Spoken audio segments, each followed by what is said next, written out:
Mayor, we're good.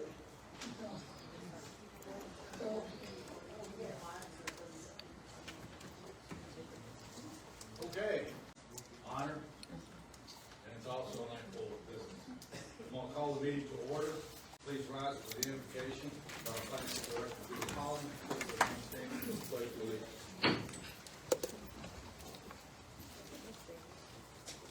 Let us pray. Dear Lord, thanks for this evening where we can come together and do the business of the town. Please with us, be with us tonight as we make decisions and have discussions on things that further the town and make things better here for the citizens of Hope Mills. Again, thank you for this evening and with everything that you do for us. In Jesus' name we pray. Amen. Amen. I pledge Allegiance to the flag of the United States of America and to the republic for which it stands, one nation, under God, indivisible, with liberty and justice for all. Please proceed. First item up approval of the agenda. Do we have any additions or deletions? Have a motion. We have a second. All in favor? Agenda is, Mr. Legge, approved. Yes, sir. Unanimous. Agenda is approved without any additions or deletions. We go right into official comments. Starting off with the ever long manager's report that continues to be page by page by page. Answer? Thank you, Mayor. Thank you, Board of Commissioners. I will welcome everybody out this evening. And so, customarily on the first page of the manager's report is the community corner. The Town of Hope Mills celebrated the grand opening of the new Wawa's Travel Center, the first of its kind in the history of the company and in the United States. This development offers a plethora of amenities for all the citizens and travelers as well. Old Mills Day is approaching fast, sponsored by Hope Mills Police Foundation. Join us on October 25th here at Hope Mills Municipal Park. Also on the front page is the Hope Mills Area Land Use Plan Community Kickoff. I think a lot of our citizens have been expressing concerns about the growth in Hope Mills and how to control that growth in a way that preserves the hometown character of the town. And so this is your opportunity for your voice to be heard and to help us with that process. We need your input as we move forward with the planning out of the long-term growth of Hope Mills.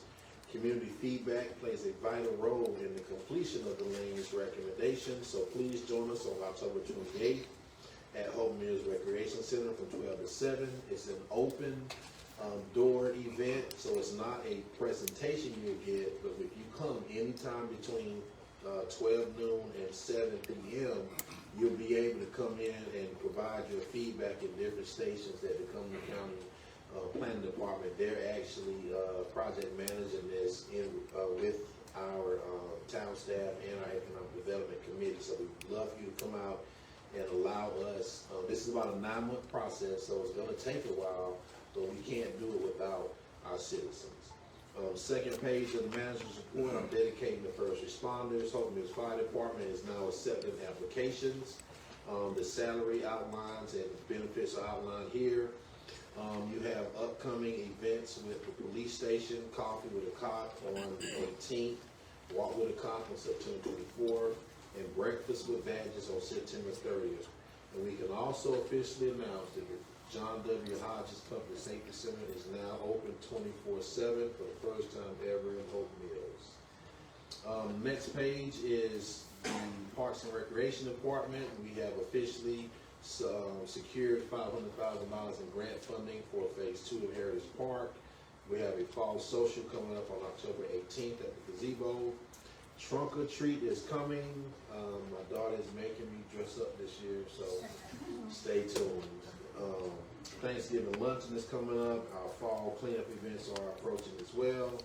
Our next page is dedicated to the Hope Mills Chamber of Commerce. They have a Dirtbag L's Chamber Night after hours event scheduled for September 18th at 5:30. Dirtbag L's is located at 5435 Corporation Drive. And the last 2 pages will remain updates on NCDOT projects. I know you can see the construction on both sides of this building. I do tell people for a while, a couple years ago, there were concerns about the infrastructure of here. At that time, we knew that there are about 5 major infrastructure projects coming along, and 2 of them are here. But we have to understand that these 2-year projects are not pretty under construction.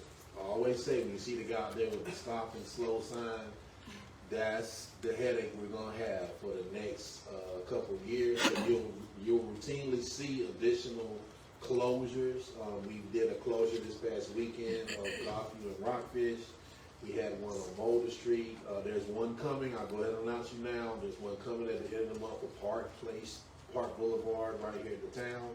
But stay tuned to our kiosks that we put up through DOT. They have message boards out. We will have messages on our different kiosks at the Hope Mills Lake and here at the Public Safety Center. And on the Hope Mills government page, you'll see maps that I create to show you and outline where the closures are and the detour routes. And that does conclude my manager's report for September 15th. Thank you very much, Chancellor. Very detailed as always. Full of information for the next couple of weeks going into October. Board member comments, and we'll start with Commissioner Fravor. Good evening to everyone. It's so good to see you here. It's been a wonderful evening. Thank you for coming. Thank you. Commissioner Legg. Thank you, Mayor. Certainly glad to see everyone out here this evening. And I thought that the awards for Mayor Warner were deserving. Anybody that serves in county government very long deserves a pat on the back once in a while. Y'all stick around and just listen to the Chancellor's briefings as he gets them on the streets and roads. And our town staff and our police and fire departments are doing a wonderful job. I'm so proud of them. They'll be all there. Thank you, Commissioner Legg. Commissioner Squirrel. Thank you, Mayor. It's good to see so many happy faces, moderate faces in the audience tonight. Some of the things that the town manager had covered in his manager's report, I just wanted to hit on again. So the Chamber of Commerce, November 8th, has their chili cook-off. And if anyone can enter, and anyone can, buy the tickets to go eat the chili. But it's a great time. That's November 8th. And then also want to hit on again, the fall cleanup. Last year, myself and the mayor were out at, over by McDonald's, cleaning up that hill and that intersection. I know I'm gonna be out there again this year. So if anyone else wants to volunteer, contact Parks and Rec to sign up for the fall cleanup on September 20th. That's all I have. Thank you. Commissioner Martin. Thank you, Mayor. Just welcome everybody here tonight, and quick congratulations to the employees receiving recognition awards, and to welcome our new officers, as well as congratulate the officers who are being promoted. Thank you, sir. Mayor Pro Tem Dr. McCray. Nice to see everyone, and I would just like to thank Crystal Clear Consulting and the Hope Mills Chamber for helping to host the 3-night classes that we had classes for 3 nights. I wish more citizens were able to attend, but I thought I already knew something, but I learned something every night that I sat in those classes. They did a really good job with that. So second phase of the Elevate Hope Mills will be here in information about the 3rd phase soon. And lastly, I'll be having my other surgery next Tuesday, so this will be my last face-to-face meeting for a while. If it's not my last face-to-face meeting, I will try my best. I'm going to get myself together so I can at least come here on my last night. So it's good.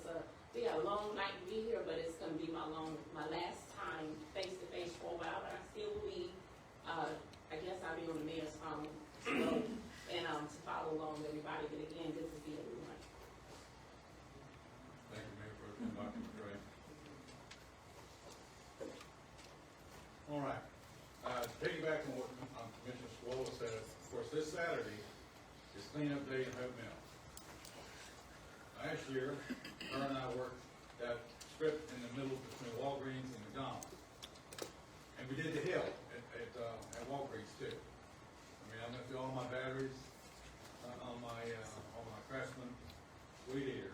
And I plan on doing it again this Saturday. So, a lot of folks talk about trash and weeds and stuff around Hope Mills. Well, you know what?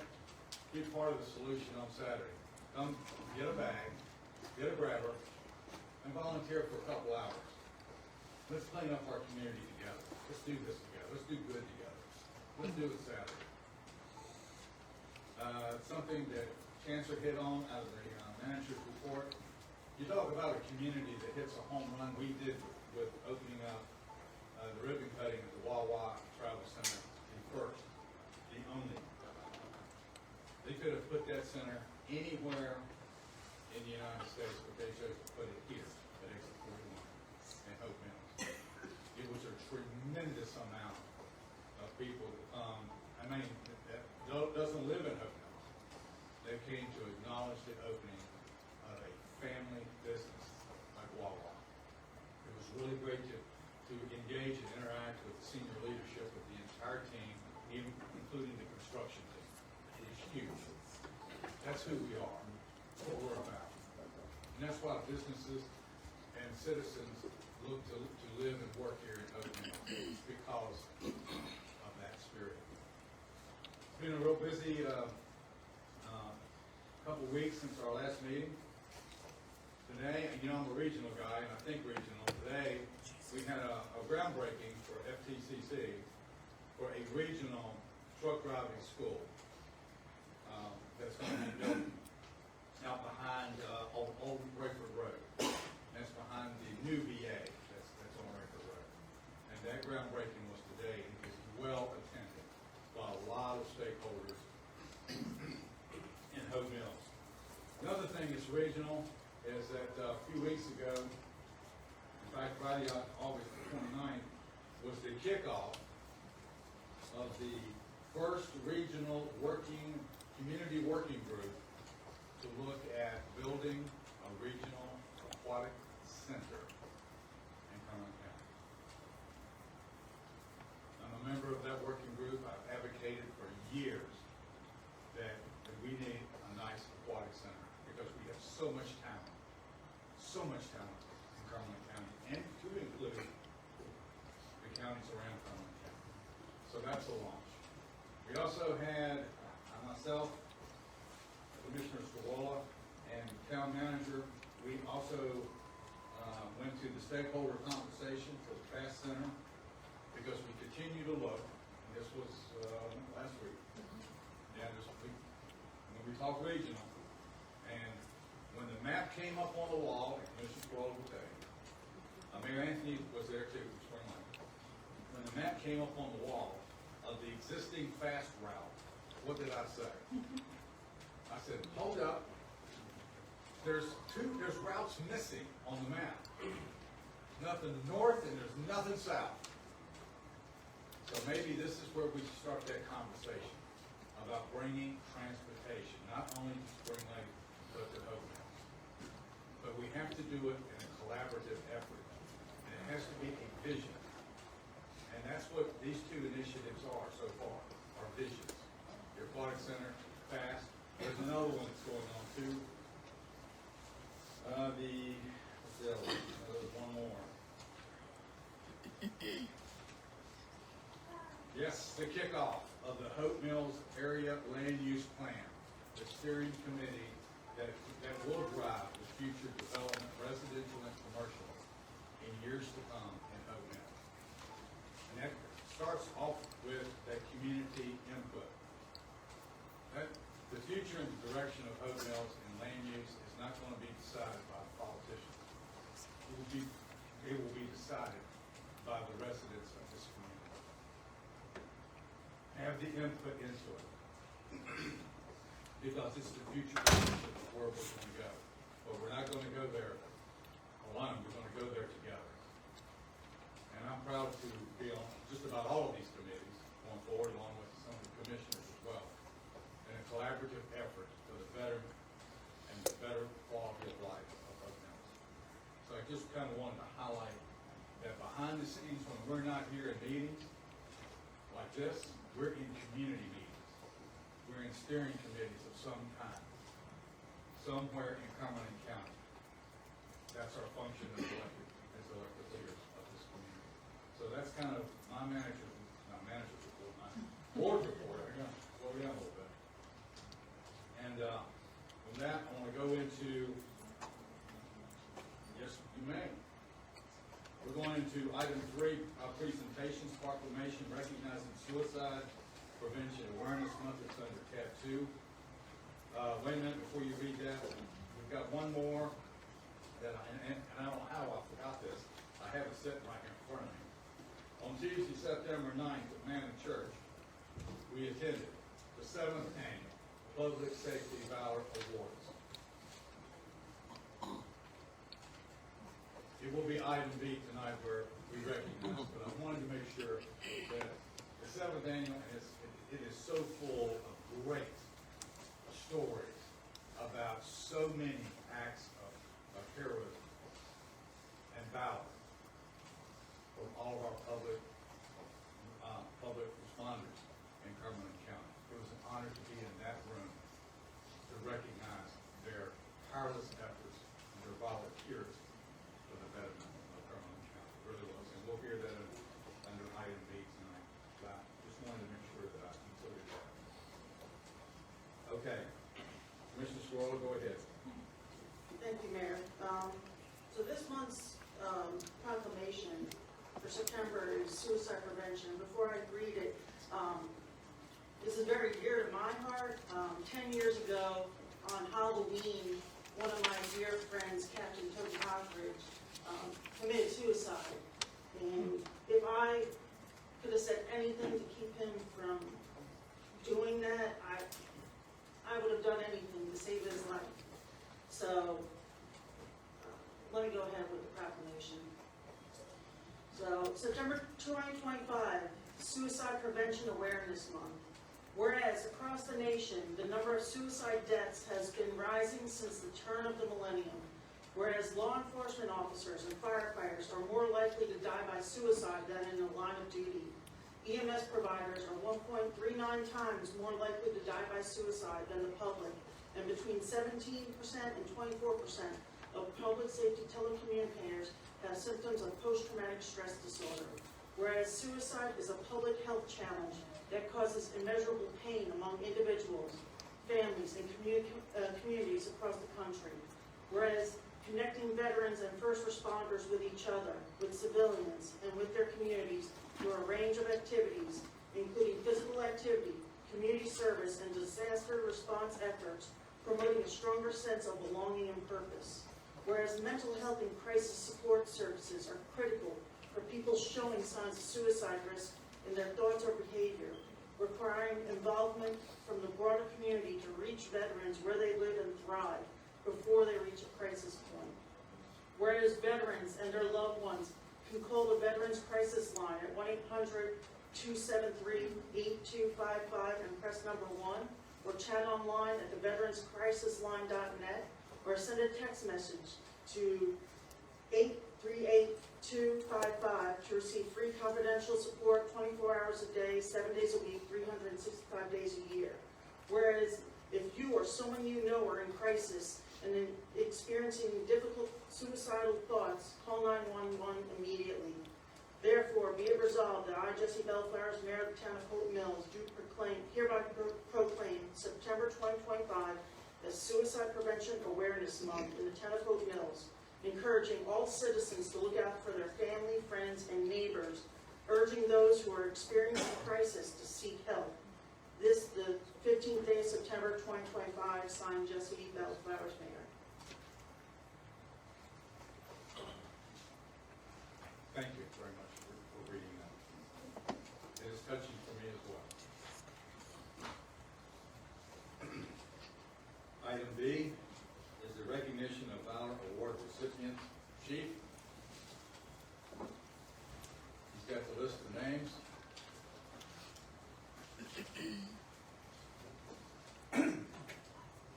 As you mentioned, we have the annual Valor Awards at the Mountain Church the other day. A bunch of our officers were recognized. A unit citation was awarded to the following officers for their work in solving a homicide that occurred here last year, or earlier this year.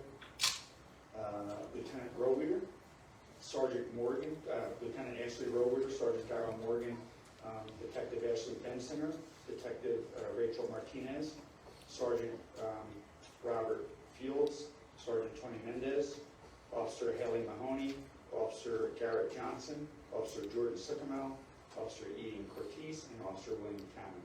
Out of that list, Sergeant Morgan, Detective Martinez, Sergeant Fields, and Sergeant Mendez are here today. Thank you very much, Chief.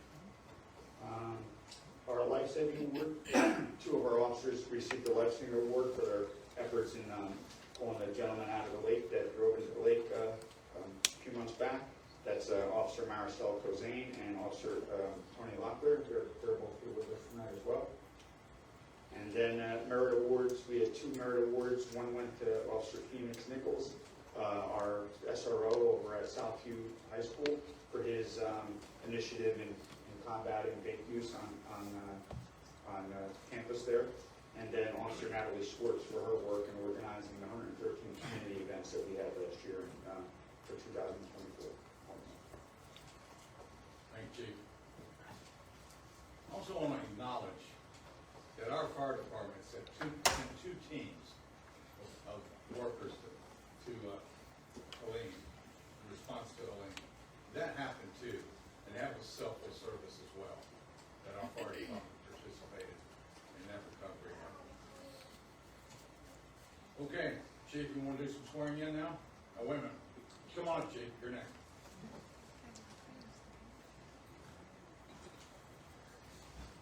Good evening, Mayor, Commissioner. We also had three from the fire department for the Valor Awards for the incident at the lake where the gentleman drove off. I only have one on here tonight, firefighter Hayden Androlowitz. We also have firefighter Ron Donatos. He's currently overseas. Hopefully he'll be back home here in a few weeks. And then Lieutenant Tommy Butler. He's at home with his kids tonight. So I'd like to thank him as well. Thank you, Chief. That was a heck of a situation down at the lake. Anybody remember that? Never had somebody drive a car right off the boat ramp, right out in the lake. It was really scary. It was a scary incident for all of us. Okay, Chief, swearing in. The next item is under item C. It's the swearing in of public officers. Chief will come up and along with the officers, and I'll step down. So we're gonna do as normal, read them all out and then call them all at one time. Right. So our first officer is Logan Adams. Logan is a U.S. Army veteran who honorably served 5 years as a paratrooper with the 82nd Airborne. In 2021, he deployed in support of Operation Allied Refuge and played a vital role in Afghanistan. He's happily married to Diana Adams, a dedicated math teacher at Hope Mills Middle School. She's not here. She's dedicated at school. Our next officer is Anthony Walker. Anthony's a distinguished U.S. Army veteran with 20 years of service as a movement specialist attached to a special operations element. Military career includes multiple deployments to Iraq and Afghanistan. Upon retiring in 2016, Anthony continued his service to the community, serving as a detention officer with Hope County Detention Center, and most recently as a deputy sheriff at the Cumberland County Sheriff's Office. And Anthony recently came to us. We're happy to have him. And our last officer for the swearing in is China Adhill. She's here with her husband Desmond and her mom Sherry and family. China graduated from UNC Pembroke in 2020, completed BLE ET training, and began her law enforcement career at the Fayetteville Police Department, serving honorably for 3 years. She joined us in 2024, but we just got our paperwork back from the state. They're not as dedicated as Logan's the wife, and getting that paperwork back was quick, so or we would have had her sworn in a little earlier. But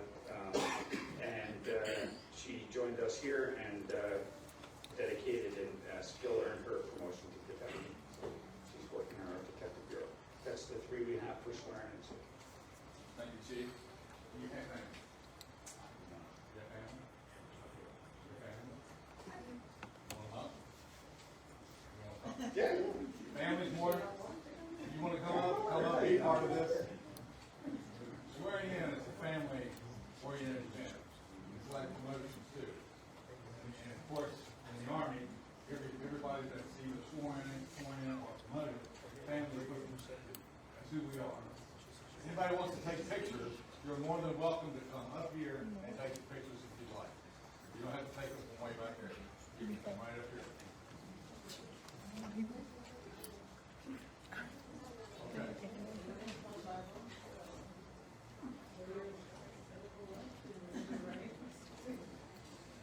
Okay, so here's how we're going to do it.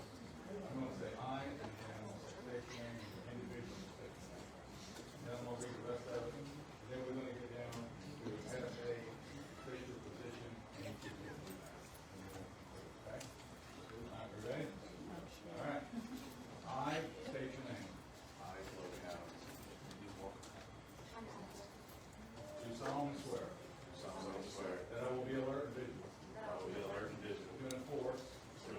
The criminal laws. Of this state. That I will not. Be influenced. In any manner. On account. Of bias or prejudice. That I will support and maintain. The Constitution. And the laws. Of the United States. And the Constitution. And the laws. Of North Carolina. Not inconsistent therewith. And I will faithfully.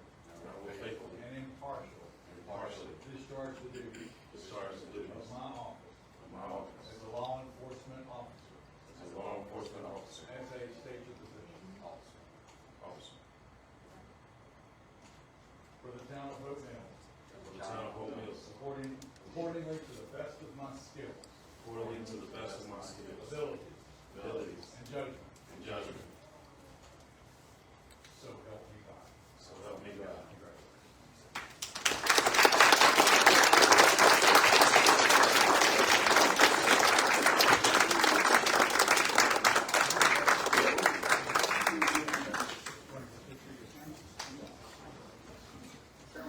Did everybody get pictures? If you didn't, they'll stay up here until you do.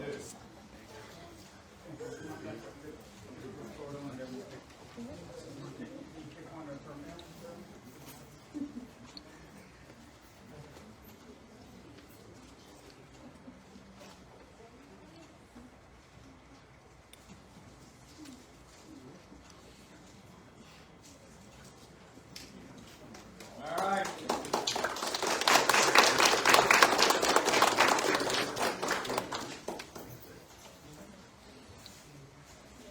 Okay, Valor Awards, swearing in, and now promotions. So these promotions are, we're going to be promoting 2 to sergeant and then 3 to lieutenant. Those lieutenant promotions are enabling us to have a launch commander and have a sworn officer in the building 24 hours a day, 7 days a week. So our first promotion is going to be to rank sergeant, and that's Robert Fields. Sergeant Fields is a U.S. Army veteran with 7 years of service, including 2 combat tours. He holds a bachelor's degree in business administration and began his law enforcement career with the Fayetteville Police Department. In May of 2024, he joined us here at Hope Mills, serving as a patrol officer and a detective. And today, we proudly recognize his promotion to sergeant, where he will oversee our school resource officer program. Our next promotion is also the sergeant. Nathan Vaughn. He's here tonight with his wife Katie and his little guy Rhett. Sergeant Nathan Vaughn is a U.S. Army veteran as well, with 5 years of honorable service. He previously served with the Lumberton Police Department from 2017 to 2019, gaining valuable law enforcement experience. Officer Vaughn continues to bring dedication, discipline, and professionalism to Hope Mills, and he will be assigned as our patrol sergeant, and he's also a canine member with his dog, Xander. Our next promotion is going to be lieutenant. It's Lieutenant Yuri Bondarev.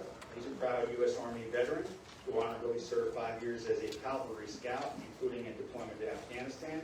He joined the Hope Mills Police Department in July of 2022, and he served with distinction as a canine handler with his bomb dog, Remy. In 2023, he was honored as Officer of the Year in recognition of his exceptional performance and dedication to duty. He holds a bachelor's degree in law and will now serve as one of 4 watch commanders in his new leadership role. Next promotion is also going to be a lieutenant. It's Elizabeth Walker. She's here with her mom, Jane, her Uncle Ronnie and Aunt Thelma, and her children, Logan, Brooklyn, and Hadley. She began her career in 2016 with the North Carolina Special Police, where she served with distinction as a patrol corporal, sergeant, school resource officer, and recruiter. In July of 2021, she joined the Hope Mills Police Department as a patrol officer and later advanced to sergeant, overseeing and actually our first supervisor of our school resource officer program. A lot of its success speaks to her leadership there. Today, she's promoted to the rank of lieutenant and will proudly serve as one of our 4 watch commanders, continuing her commitment to excellence and leadership within the department. And then our final promotion is also to Lieutenant Enrique Medina. Lieutenant Medina began his law enforcement career with the Hope County Sheriff's Office in July of 2014, where he served as a bailiff in both district and superior court. In July of 2017, he transitioned to the Hope Mills Police Department. Over the years, Sergeant Medina has gained extensive experience in multiple roles, including patrol officer, narcotics investigator, where he was assigned to the narcotics unit over at Fayetteville, worked a bunch of big narcotics cases, and sergeant supervising detectives. He now serves as a watch commander as well, continuing his commitment to public service and leadership within the department. That's it. All right. Motion by order of the Chief of Police, Robert Fields is hereby promoted to the position of sergeant, presented the 15th day of September 2025.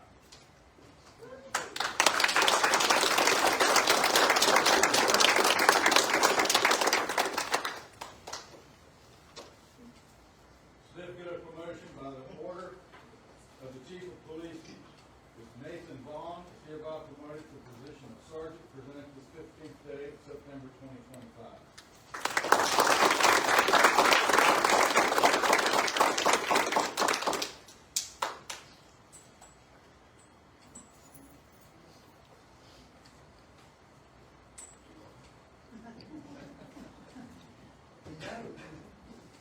Certificate of promotion by order of the Chief of Police, Yuri Bondarev. Okay. Not good with name. Is hereby promoted to the position of lieutenant, presented this 15th day of September 2025, Scouts out.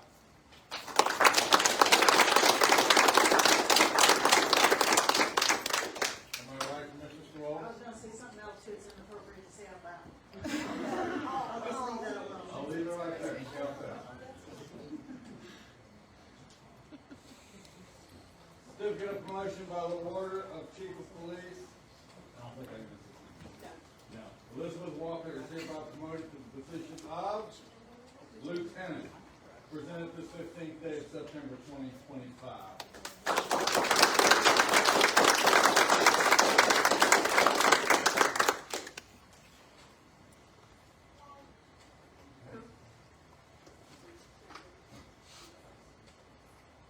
I think I'll get this. Now I'm gonna try. Certificate of promotion by the order of Chief of Police Enrique Medina. Yeah. Promoted to the position of Lieutenant. Presented this 15th day, September 2025.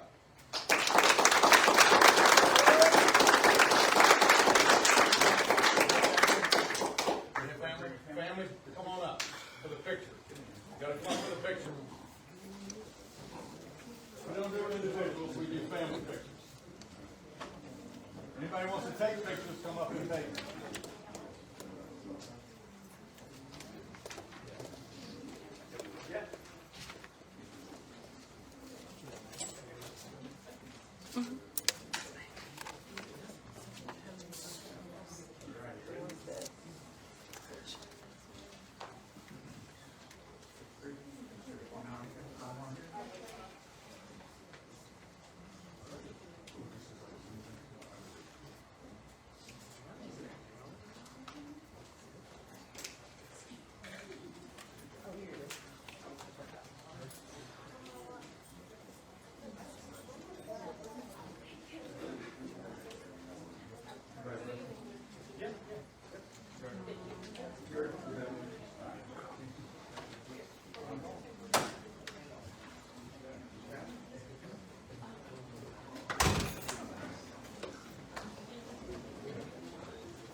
It would be fitting for the Mayor Pro Tem Dr. McCrae's last face-to-face meeting to be filled with promotions, medal awards, and ceremonies.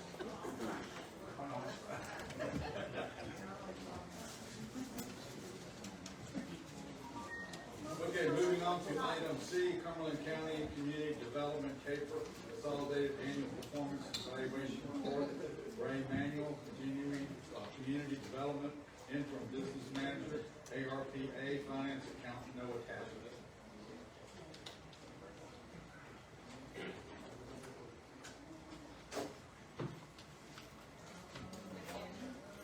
Good evening, Mayor Bell Flowers and Commissioners, how you doing? Good evening, Mayor. As you said, my name is Rayshawn Emanuel, and I'm just going to be presenting a little information from the county. Thank you for giving me the opportunity to share a few highlights from the Cumberland County 2025 to 2029 Consolidated Plan and CAPER. This is our 5-year roadmap for housing, community development, and supportive services across the county, including right here in Hope Mills. First, the big picture. This plan covers July 1st through June 30th of 2030. It lays out how community development plans to use HUD funding, CDBG, and homes to keep the needle on affordable housing, homelessness prevention, and neighborhood improvements. And I'm going to make that correction. I think it's going to be unhoused now. They're trying to decide if it's unhoused or homeless. So I'm aware. The Board of Commissioners officially adopted the plan on August 11, 2025. And before that, we held multiple public meetings to make sure community voices guide our priorities. Hope Mills was part of that process. And now we're going to talk priorities. Housing. This year we're focused on making safe and livable homes through our housing rehab programs. Families can receive a deferred forgivable loan or a minor rehab grant up to $30,000. And that was new, implemented 2024 in November, I believe. This goal isn't for flashy renovations like the ones you see on TV, but it is to provide make sure homes are safe, decent, and habitable. On top of that, we're partnering with our community housing development organizations in our CHODO, and we have one CHODO that is Kingdom Community Development in Spring Lake. To add more affordable housing, we're offering down payment help to help open the doors for first-time home buyers, target households earning at or below the area's median income. In FY24, community development assisted 4 homeowners with minor repairs and or housing rehab for a total of $211,539 right here in Hope Mills. That is an average of $52,884 per household. For our homelessness services, prevention is our first line of defense. We're working to keep families in their homes before things reach a crisis point. And for those who do experience homelessness, we're extending our rapid rehousing program and supportive services so they can get back to stability faster through our COC program. Community development. This means investing in public facilities, infrastructure, and neighborhoods, addressing unsafe or violent structures that pull whole communities down. It's about protecting the health and safety while lifting community pride. Economic development. To keep our local economy moving, we're offering financial support that helps them grow. That means creating and keeping jobs right here in Cumberland County. The bottom line of my presentation tonight, all this depends on funding availability. We're ready to put these priorities into action as resources allow. And for year one, fiscal 2025, 2026, we're in 2026, here are some of my measurable goals. Well, this is program year 2025, fiscal year 2026, okay? Build 20 new homes, the Rochelle program, rehabilitate 22 homes, assist 750 households with homelessness prevention, provide supportive services to 1,000 people, provide business support to 25 businesses to create and retain 25 jobs, and to demolish 5 blighted structures. Because Hope Mills residents were at the table when this plan was being shaped, programs like housing rehab, down payment assistance, and homelessness prevention services are designed to reach every corner of Cumberland County, including towns like this one. And with infrastructure improvements targeting low to moderate income areas, we're making sure investments go where they're needed most. And of course, that will depend on the application. Have to apply, citizens. You know, if you need services and you're qualified, please apply. And that is not going to be able to show us just what we're looking for, what we're funding, but it's how we're making a difference right here in communities like Hope Mills. So in closing, the plan is not just paperwork. In case you're tired at night, y'all, and y'all want to just kind of be bored and go to sleep, this is what the comp plan looks like. The print is like 235 pages. It's got all kinds of little maps and details and numbers and charts and graphs and all kinds of stuff that could keep you interested. And the paper was just published today. That is on the website. Before I wrap up, I want to share a couple quick updates that came directly from our County Board of Commissioners. They have requested that we begin putting in performance measures for our department. So those are going to be available on the community development page on the county website soon. So that will show you in real time the numbers as they come in. And hopefully by the time, that'll be in place by the time I come back. Another important update, the board has just approved a new voucher program that will help qualify families with rental and utility assistance. They approved an additional $250,000 that we'll use in conjunction with our COC grants. But the difference is with our $250,000 program, we'll be able to provide bus passes and transportation assistance for people that may have family out of town, so they can get back to their families. This is a big step forward in keeping families stable and in their homes. And finally, Commissioners and Mayor Bill Flowers, I try not to come empty-handed. Tonight you were given a goodie bag. In that goodie bag, you have some of our Cumberland County Community Development swag. Ladies, I'm going to tell you, if you don't want to use the backpack, they make really good shoe travel bags. Okay? And my favorite part of our swag bag tonight, you got a pen in there. Everybody see the pen? If your NFC communication is near field communication, it's on your phone. I don't know the difference between the iPhone and where it's located on Samsung, but if you tap this to your phone and that is on, it will bring up the county website. So it's better than the business card. So with that, thank you again for your time, and I will be happy to answer any questions. Any questions from the board? Yes, sir.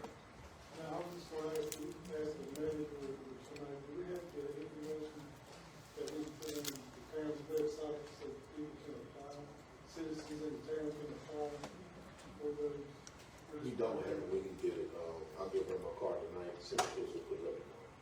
Yes, sir. They will be able to call. I gave you a business card tonight as well, and you have that card. That has a number directly to the department. We do not have an electronic application up yet, but we're working on it. We're still doing paper and in-person applications, and then we are discussing with Mr. Vault. We're trying to figure out a way to actually have some team members go out in the community if the citizens cannot get to the office. So we're working on that. That's just something we're working on. Okay. Yeah, if we could put up at least the link, that would be really great. Some information, put up the link for folks like Commissioner Mullins that can get some more information. Yes, So they can apply. and I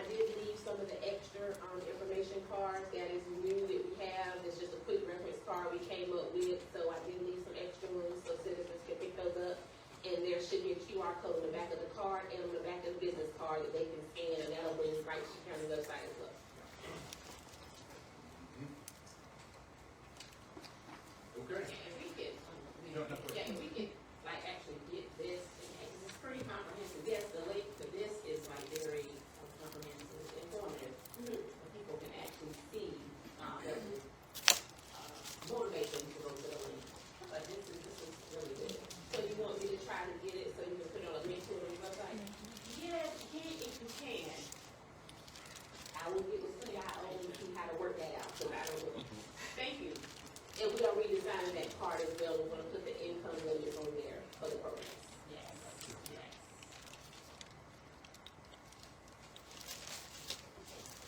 Okay, we thank you very much for taking the time. All right, thank you so much for having me. Very, very dear to us.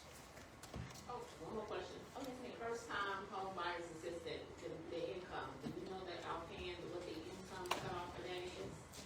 It depends on if it's 30, 50, or 80% AMI. Okay. And they have some qualifications that they have to go through. They're required to go through the home buyer education class that Kingdom offers. And then we work directly with the banks for that home buyer, for that down payment assistance. Each grant that we do or loan that we do, I can't remember off the top of my head, is $5,000. So it just works in conjunction with their loan, and their mortgage lender will get in contact with us and we'll take it from there. Thank you. You're welcome. Again, Thank you so much. Next up under item F, the Homelessness Advisory Committee presentation, Kenny Rogers. Welcome, sir.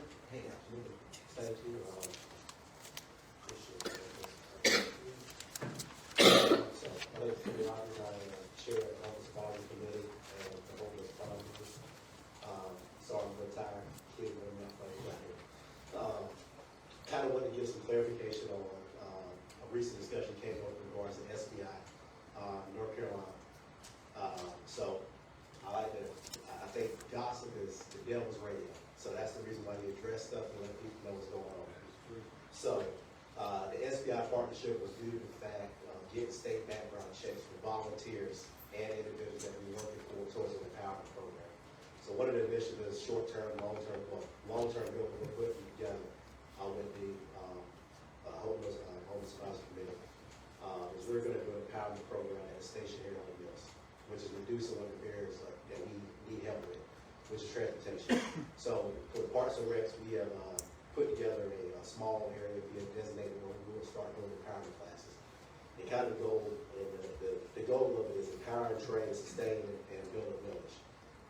It's a lot of programs that are around to help and assist with homelessness, but I think what happens at the end is the village aspect is missing. So what happens is individuals end up back in the same situation.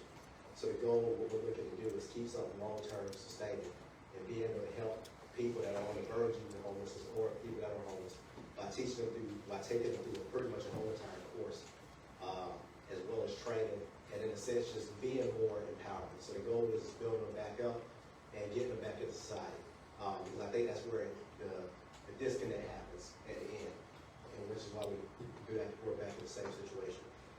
So the goal we're doing background checks for public safety reasons, and the reason why is because it will be done at the town at Parks and Rec Center, and for transparency and for the public as well, to make sure that we have background checks on individuals. So with SBI, I actually coordinated with an individual, and we were able to bypass the 501c3 status. This is to advocate and reach out about specialized populations, and what our goal is, and what our goal is for trying to help the community ourselves. The 501c3 is one barrier that we have. It is a barrier that I asked if we could have assistance on doing so. I'm aware of doing it myself, but of course we have to go through proper guidelines and make sure the town's involved in doing so. So that's one ask that I have for the town, because I think that would open up the door for a lot more funding for some of the committees, not only the Homeless Advisory Committee, but other committees I sit on.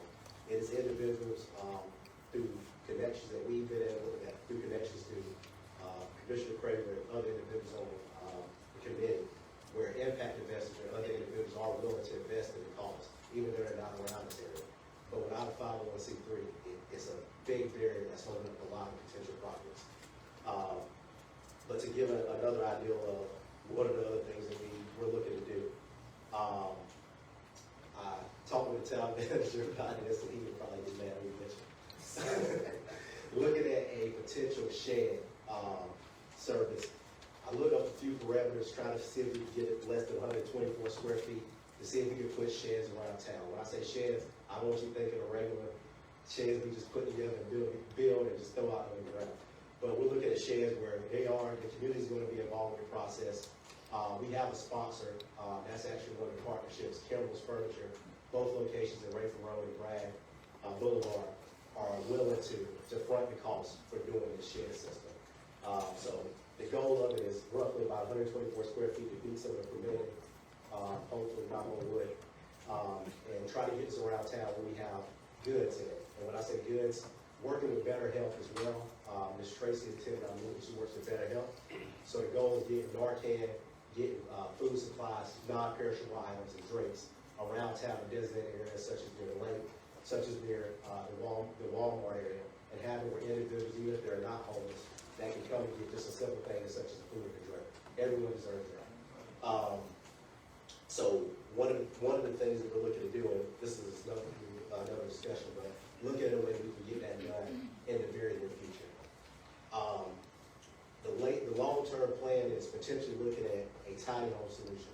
So it is an individual, I happen to be through work, that does net zero homes there in California. They built a veterans community out in California that is net zero homes. What that basically means is weather resistant, climate, anything you think of. California has probably the craziest weather in the world. And these individuals are willing to help and assist. However, I need your help, and I need the community buy-in to do so. Hearing from a little bit of idea what Cumberland County has, I think that opens up the door for that. So, and the other aspect is transportation. That is the biggest thing. If our committee member here, Carly, was here, she would be shouting right now. That's one of the biggest things somebody mentioned. Transportation. So we do have a private company, Walker Transportation. Major kudos to them because they're the only person to answer the phone when I call. And I call a lot of individuals. But the number one parameter, kind of going back into the SBI, is that they are a family-owned business. And I want to make sure the well-being of him and his wife is taken care of. So the individuals, they are transported. Anything that happens, but just a peace of mind. So they are willing to take the calls and help out. And it's very appreciative. And the ideal currently, to give it over to the power program, it would be focused on traditional housing as well. So the individuals that do go through their empowerment program, they're gonna have a place to stay, hygiene items and goods every time they attend a training. The training is getting one step closer to graduation per se. When I say graduation, it's building back up. The goal is not taking the approach of, hey, we get an individual, we train them, they get a job, they disappear. That is not working. That is the ideal that's been done, and it's just not sustainable, and it's not putting people back in the right position. So the goal is being hands-on, and it's gonna take everybody through the community to do so. And it's a transitional home housing located in Grays Creek. So we are looking at now trying to work in partnership with them and through the power program, getting a shuttle service. If the town can assist it, it'd be great. But if not, we do have other needs. We just have to figure out what are the legal ramifications and all the other things that need to be done. I can provide everything. We have waiver forms in place for the potential program that we're trying to set up. I can pass that along so you guys can review as well. But the goal of what we want to do is help empower citizens, get as many people back to society and make sure we maintain the village and get them there. So that's our goal. And I appreciate you guys allowing me to speak. And yep, we're there. Thank you very much, Kenny. Do we have comments from the board? Okay. Running away, I was like, wait, I'm not done, I got questions. For the tiny home build-up, do you have a location that was like, recommended? We're not here about the land use, just kind of open up discussion now. So I would definitely like to, we could talk after the meeting or we could discuss it. The goal I'm looking at is a small build out. That is something I need to discuss with So you don't have land already set aside or? No, I think however, with a 501c3 and getting some proper funding in place, we can get some individuals to do so. Because the coordination for the tiny homes, the land to build out, the person to do it is there. Just gotta get some buy-in and gotta get some additional help to do so. Because when one of the conferences, I think it was in Atlanta, I went to and saw their tiny home location. They actually even had a tiny home set up as a medical facility that had essentially a remote care manager, and there was a video link to do medical and stuff like that. The way they had it, just a short story. The way they had it set up, it was the Catholic Charities, I believe. I think they were the nonprofit that was the main entity that took care of the tiny houses. I can't remember where they got the land from, but different if you get the backing for it, so, you know. Yeah, we get some support locally there. Yeah, and then I had, the question, essentially with the same thing, with the sheds for the food and stuff. Now, have you reached out to these locations like Walmart and got permission to put something there? No, so the goal is looking at, potentially through the town, but we can look at private businesses as well. I don't think that'd be an issue. Okay, because I just wanna make sure that, like, if we do stick something out, it at least has some kind of overwatch that it doesn't get broken into. No, I think we can put some parameters in place to make sure, and I think the biggest thing is the community be involved in doing this. Yeah. The goal is get the community out, help them build it, whether we do it through Habitat for Humanity or Habitat House or anything, is having the citizens come out and do it. Because this is a buy-in, this is the citizens' town, Yeah. so they should have an insight on doing this. And then I actually have some of the research that I've used before, if you wanna have this, it's the Underground Railroad. She's not in Cumberland County, she's in Harnett. I attended her classes, but she can also give you some, advice, what they've had issues with and stuff like that.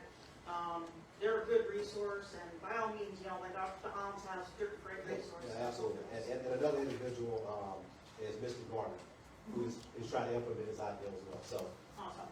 open to any kind of advice. The goal is just find a way to get it done. That's it. Very good, thank you. Okay, good comment.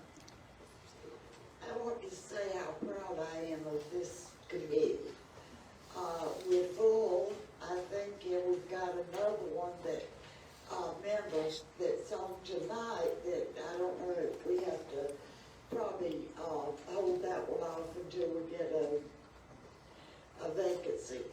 But we also have board, furniture, that you didn't mention, and, we have had, in the wintertime, we've had tents that have been donated, and they're strictly for the children. They say, we're gonna give you tents, but we want these for the children to stay warm and out of the rain and all.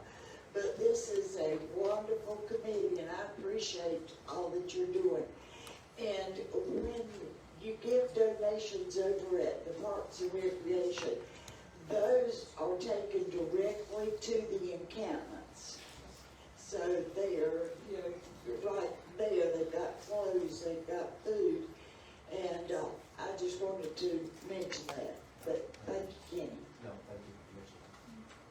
Thank you very much, Kenny. Absolutely. Y'all have a good night. Thank you. Okay. Speaking of committees, the town has been approached several weeks ago about a community partnership initiative. And I would ask the board to allow appearance committee chair Tina Odom just to speak about this for just a couple minutes. It's an appearance partnership thing from one of the schools. Tina, can you find it? Maurice sent it to me. Okay. She sent me the thing. So basically what it is the gentleman who does the, at Liberty, their students, are gonna do the horticulture and stuff. Their idea is to get the kids involved. And they had originally came to the town, well, they got sent over to the Parents Commission, which is, so we're looking at them doing a project of like a welcome garden at Gulfview, the Greenway. It's basically, 2 raised flower beds, so they're, from what we're gathering, they're gonna kind of be like this. But we just kind of met last month on it and everything, so we just need to get it going. And they'll take care of it, they'll take the flowers, they're looking at like seasonals. So it's a project that we want to start with basically making the community better, kind of giving those out there. And then eventually there's another one that they want to put pots over here at the gazebo. And then we're also going to have them probably help with one of the gateway signs and the fall plantings here that we normally do. So it just gives them, the kids, something to do and maintain, and it also helps the community as well. Thank you very much, Tina. Does anybody on the board have any problems with this community initiative? It's really great. Yeah, and there'll be more to it, we just need to, I didn't have my, read it off of the phone. But yeah, they'll maintain it, but it's a horticulture class, so. Yeah.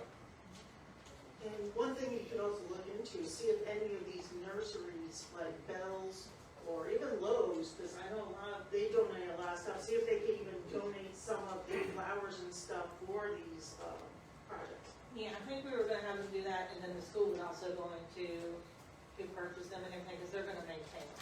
So we're gonna be, you know, if they need anything from us, we're gonna give them some, you know. Yeah. Because, so it's gonna be a good partnership to work with, and then it might be something, you know, we can eventually add on to, and then continue here, and then spread out and make it look pretty. Tina, thanks for the information on it. And if we have any problems, so they can go ahead. I'll let them know. Next item is public comments. That's item 4. We only have one speaker tonight, and that will be Roy Young. Roy, come forward. You have 3 minutes. Just state your name and address.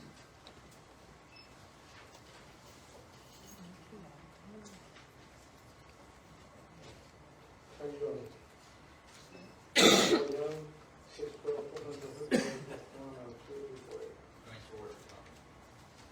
Good evening, Mayor, Commissioners, and everyone. State my name is Roy Young, owner of Footlock and Key, several other buildings on Page Street and South Main. I lived in this area all my life. Raised by my mother, single mother, Evelyn Young, and by my 3 brothers. I graduated from Southview High School, played the band, joined the band group when I graduated. I'm still there, been there for 40 years. After I graduated, I worked for Joel Autry, worked at part-time after school. I worked about a year and a half after I graduated. I've loved this town, I've loved the people. I come for you this evening because some of you knew my mother. She was rushed to Hope Hospital on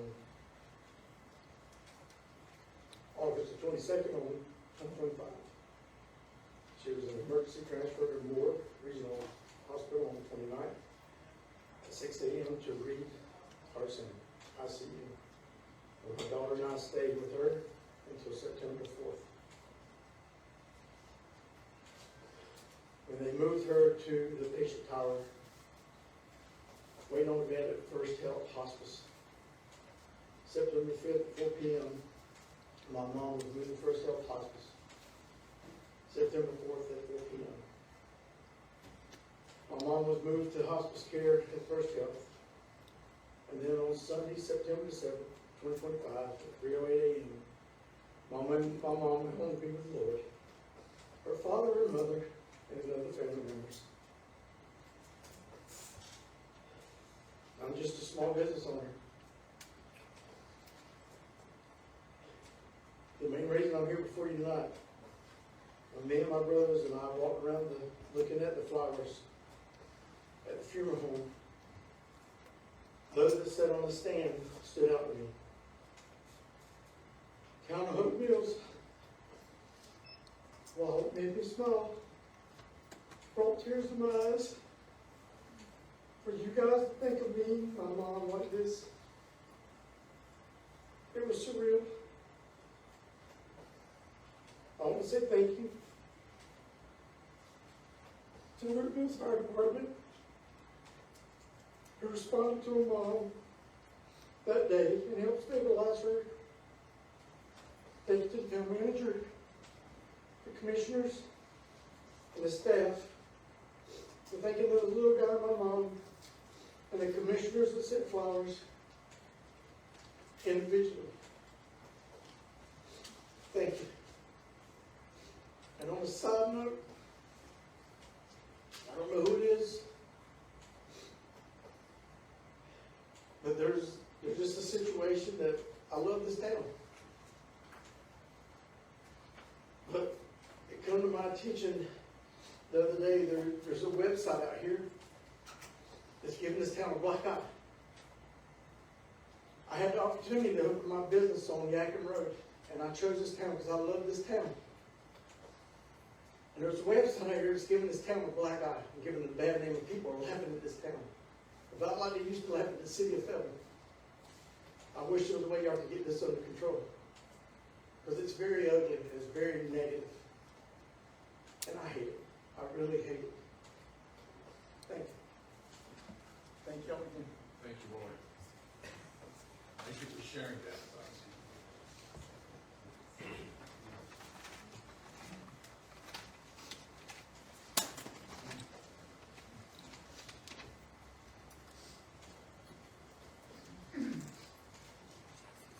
Okay, Commissioner Lake?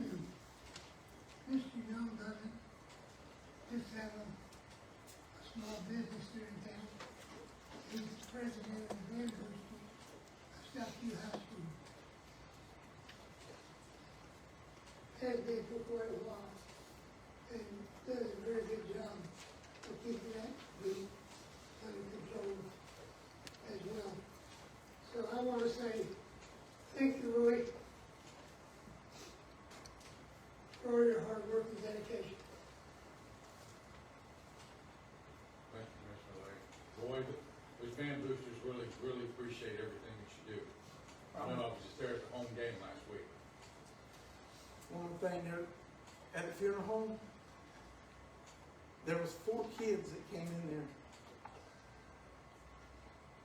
there. And they actually said that they wanted to come pay the respects for everything that I've done for them over the years. And taking time out of my life with not having a kid in that band since 17, 13, and 09. And even the parents of those kids come in there and thank me. And they didn't even know my mom, it was just me. And it was amazing. Former Mayor Pro Tem Bob Warren, which we all know well, was a very active member of band boosters at Southview. I'll share a story just a little. And when Coach Brewington called me a couple of weeks ago and asked a favor, we have a town flag. Everybody walks by it at that door. But you don't see it standing there because it's in my living room. The reason why is because Coach Brewington asked me a favor. He said, look, he said, our first home game at Southview, would you mind doing me a favor for the football team / Friday night? I said, Coach, I'll do anything that you want for Southview. It's the home team. I know we have very strict objectives, but Southview's the home team. He said, would you mind bringing the town flag and running it out in front of our football team out of the tunnel? I said, well, we got a flag. I said, but it probably needs to be dusted. It's been in the corner by itself for a bunch of years. So I came, got the flag, and I said, okay. I've never done this before, but it means everything to that ball team and its band boosters. And my granddaughter was part of that marching band for 4 years. And she graduated last year, and she sat with me in the stands this time. And I ran that flag out with the football team Saturday night at Southview.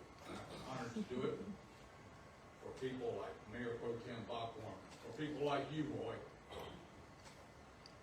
and for mayors that are up on that wall, especially former Mayor Abe Deeds, who I saw Susan and the girls and told her what I did in his honor. These are the things that we do because these are who we are as families, as community. So I just wanted to share that, Roy, as you did. I just wanted to share that too. This is what we do. Item 5, consent agenda. We'll have a motion to approve items A, B, C, D, E, F, and G, or move them under new business. Second? Have a motion and a second. All in favor? Seeing none opposed, motion carries. That's the end of the consent agenda. We go right into discussion. Item A, Oak Mills NCDOT right-of-way landscape maintenance proposal for consideration. That's under tab.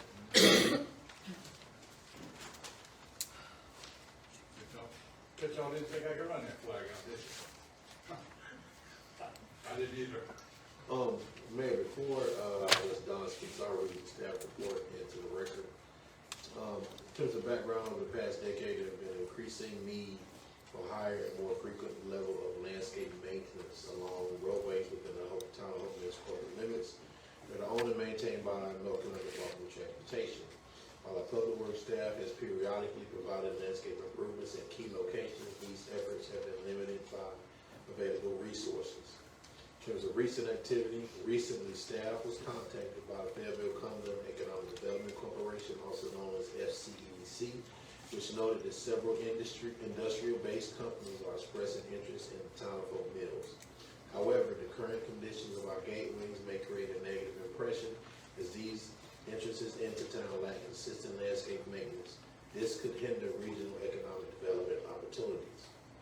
In response, staff has worked with FCEDC and NCDOT officials to identify priority gateway areas within both our corporate limits and our municipal influence area, as shown on the attached map in your packet. To address the needs, staff has recommended the hiring of additional personnel along with necessary equipment to expand public works services. This would establish a dedicated team focused on maintaining landscaping and key NCDOT rights of way. The draft agreement currently under review of NCDOT officials who have expressed support for this initiative outlines the framework for this partnership. Staff believes this effort will not only enhance the appearance of our gateways, but also strengthen the town's economic development position. By improving first impressions for potential investors and businesses, the initiative could indirectly foster growth and generate new tax revenue for the town. And I'll turn it over to our Public Works Director, Don Cisco. Thank you, Mr. Mayor, Commissioners. As Chan just said, we were tasked to develop a program that would maintain their actually DOT roadways within our MIA. We are looking at typically or moreover landscaping only, not maintenance of the roads themselves.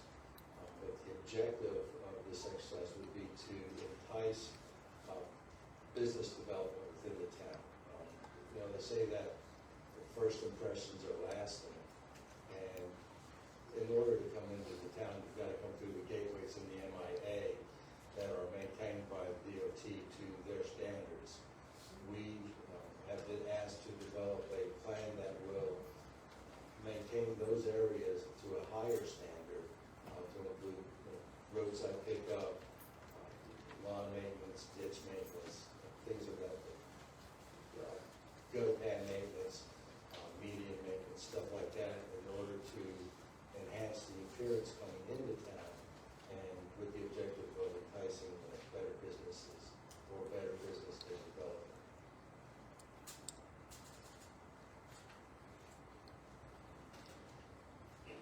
Okay, Don?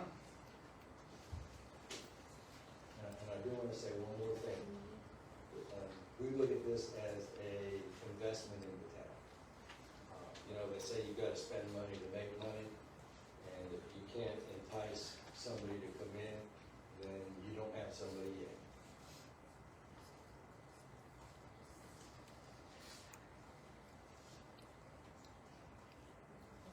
Anybody want to break the ice? And This is a discussion item. this is a discussion item that may lead to other, well, let's just start. I'll be the negative Nancy, I'm sorry, Don.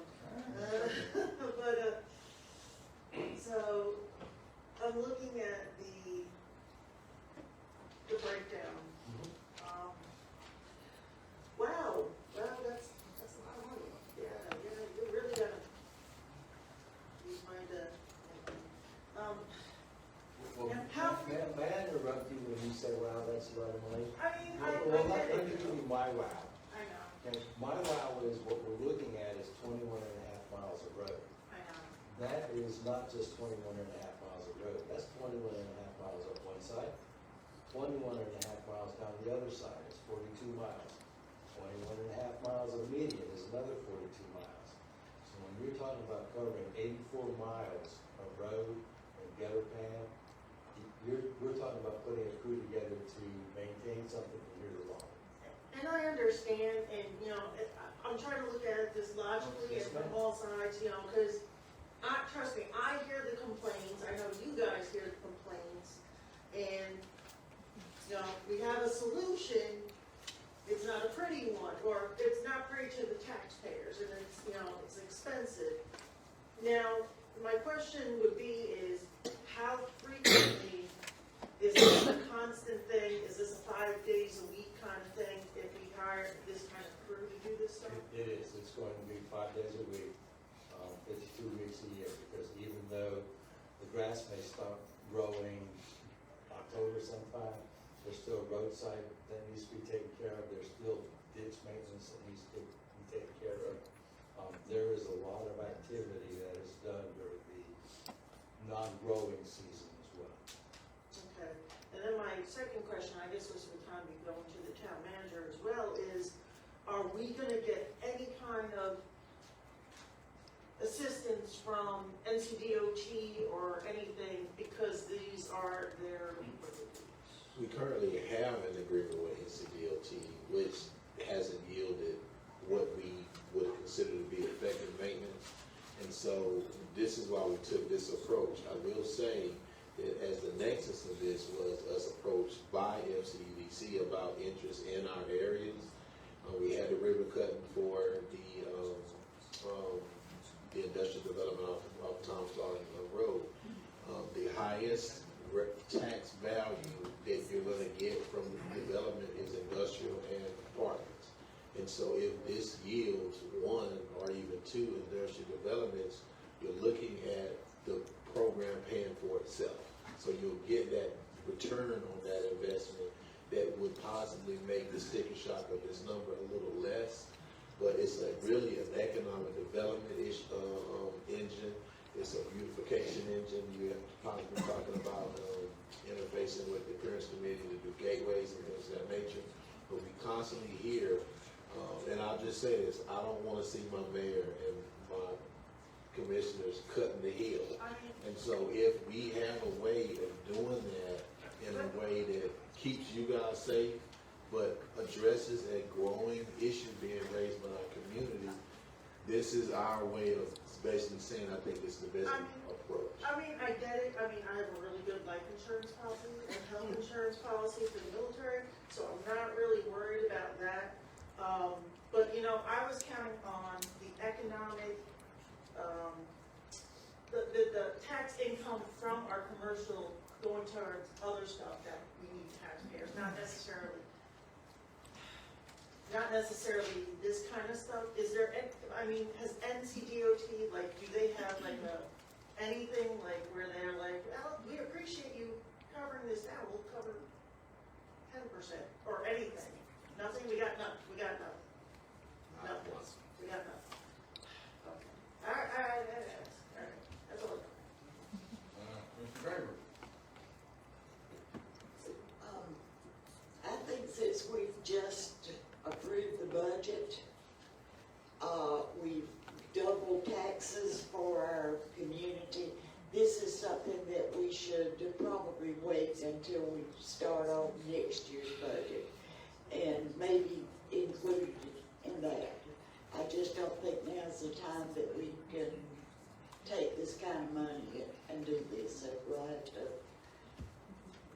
That's my opinion. Okay, go ahead. Are any of those roadways adoptable roadways? You mean adopt the highway like you would do?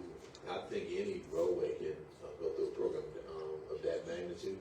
But to get, I think what you said, 80-something miles of roadways, you may get a few community organizations. My fraternity has one that we adopt, but I'm not sure you're gonna get that bang for your buck in terms of an immediate impact, which you see when you have crews doing the entire. I would picture the big median on Camden Road. Drive out there tomorrow. I'm not saying that the decision isn't a tough one. I completely understand that. I also want to put this into public record so citizens see that we know that the roads are atrocious and they're littered with trash, but sometimes we just can't afford stuff. So it's not like we're ignoring it. We're addressing it, but we can't financially. I don't think we could financially. Understood. You know, that's my thought. Okay. It comes to me. Now I've got some hard questions. All right, so we'll hold up the map that this is supposed to see. It's in the packet. There are 10 gateways that we're talking about. Road, Oak Mills Road, George Owen and Elk, South Main Street, Golfview, Black Bridge Road, Chicken Foot Road, Sand Hill Road, Corporation Drive, Tom Starling Road, total miles, 21 miles 64. And this is either, and these 10 gateways are in Hope Mills or in the MIA.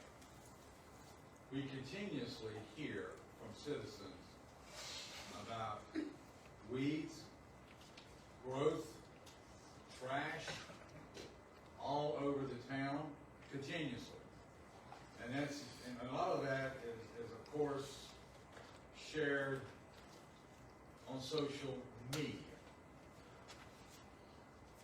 about what the town looks like. So my question, I've got two, is, I'm just gonna start with this property. Who owns the hill at Walgreens? Who's responsible for that hill? Is it Walgreens or is it DOT? Who is responsible to maintain the landscape on that hill? I will give you the very sobering answer. I think it's a little bit of both. Part of that is DOT right away, part of that is on my Walgreens. However, a third code enforcement position that was requested in the budget that was That's where I'm going. geared towards Exactly. being more aggressive with commercial code enforcement was cut from the budget. This is exactly where I'm going. Because in residential code enforcement, if there are residential addresses that have weeds, trash, what does code enforcement do? They cite them. Why don't we do the same thing for businesses? When was the last time that we walked into Walgreens and said, you gotta do something about that hill? We don't. Now, if you look right across the street, and I'm taking this personal, and I apologize, because I worked that hill last year, and I'm getting ready to work it again Saturday. But hopefully it'll be the last time that we work this hill. If you look right across the street, McDonald's, nice. They maintain that whole corner. Walgreens does a little bit of that, but you, now just look at the landscape, and then I want to talk about all the trash in this town. In the medians. Now the medians belong to DOT. Just about all of them. Every one of them belongs to DOT. They're full of garbage, they're full of weeds, the stormwater top of the drains are so grown over, and they're full of bottles. I'm not making this stuff up, guys. Not making it up at all. There's a Dollar Tree that sits down here next to that pet store that is completely trashed. Now businesses, if y'all don't like what I'm saying, clean it up. And I'm speaking direct. Clean it up. Now, if code enforcement is active, and I know they are, because every now and then I'll get complaints from residents that our code enforcement is a little too aggressive. Answer knows what I'm talking about. It's not a little bit too aggressive. So if our code enforcement is going to residential, why are they not going to businesses? That's my question. And so is it back to, we need a code enforcement I will officer? state for the record, for a town of 17,000 residents, we have 2 code enforcement officers for the entire town. When I started here 10 years ago, we had 2 code enforcement officers for the entire town. And so the reason why we asked for a third one, and this year, but we're only 3 months into, but the main reason we asked for a third one, so we can have one specifically dedicated for commercial. And so we're making these requests, and we're talking about taxes, and I know that's not a popular conversation. These are the things we're talking about. When I listed in the update of the budget, I listed 13 positions that were requested across the board, from public works to police to code enforcement. And so as staff, we hear the concerns, and we hear, hey, what about code enforcement? We have 2 people for the entire duration of town, and I'm talking Biscuitville to Wawa's. We don't have the staff to aggressively go after it the way we would want to go after it. And so that's why we're trying to come up with as many initiatives. If we asked for the 3rd code enforcement officer, we couldn't do it. Okay, this is another initiative. We have to do something, or we have to basically take it on the chin when we get hammered by the neighborhood. I don't know what else to do when we're basically saying that this initiative, I look at it as FCEDC is coming to us. Because regardless of how it looks, they're still saying there's interest in Hope Mills. And if we can secure a industrial development as a result of this program, it may pay for itself. But somebody has to have the courage to make that a popular decision on the front end. Now, we don't have to do this. But if we don't, it's gonna go into the fall in a couple months, and it may not be as bad. But when April of next year hits, and you brought up stormwater, one of the residual impacts of the street sweeper is to keep the streets clean, which keeps the debris out of the storm drains. Out of top of the drains. We hadn't even gotten to stormwater going into the drains. That's a different conversation. But we do think you can help maintain the system by keeping the surface of it clean. And I commend our public works staff. We're coming up with as many different creative ideas as we can to address these things in the most economically feasible way as we can. But, you know, I know it's not a popular decision for the board to have to make. We were tasked with coming up with something to do, because we currently have an agreement with DOT right now. It's a reimbursement agreement that has not yielded the results that we're looking for in terms of the aggressive nature. We want our actual gateways to look better. And so this is what we came up with. And we're basically putting it on the agenda for consideration for the board, just for a discussion. Chancellor, I understand that, and I appreciate that. And John, and please believe me when I say this, that I appreciate everything that your department does. But even when we go after these businesses for the landscaping piece, that still doesn't address median strips. Yeah. Our median strips, which you can't go after any business for that. It's DOT, and it's flat DOT. You look at any of our median strips, go down and look at Biscuitville, and look how much glass, rocks, car parts, that median, that just sits there. Who cleans that up? Who actively cleans that up? Because when you've got people that are looking at relocating to a community, this is citizens or businesses, they ride through their first look, and they see that, then they get to the Walgreens hill, and they see all that debris too, and those overgrown weeds. What are they going to do? They go turn around and do what? Clean. It's an appearance. I don't know what the solution is, besides maybe code enforcement. But these medians, if DOT is not going to step up and do them, and they're not going to pay us to do them, I don't think we're going to reimburse them either. If we take them on ourselves, we're not going. I don't know what this agreement looks like that we have with DOT. I haven't seen it. I don't know what it looks like. The DOT agreement only gives us authorization to go in there right away. So there is no reimbursement from DOT. But what do they do? That's my question. What They do will be they giving us do? permission. They do Again, nothing. Again, I don't wanna.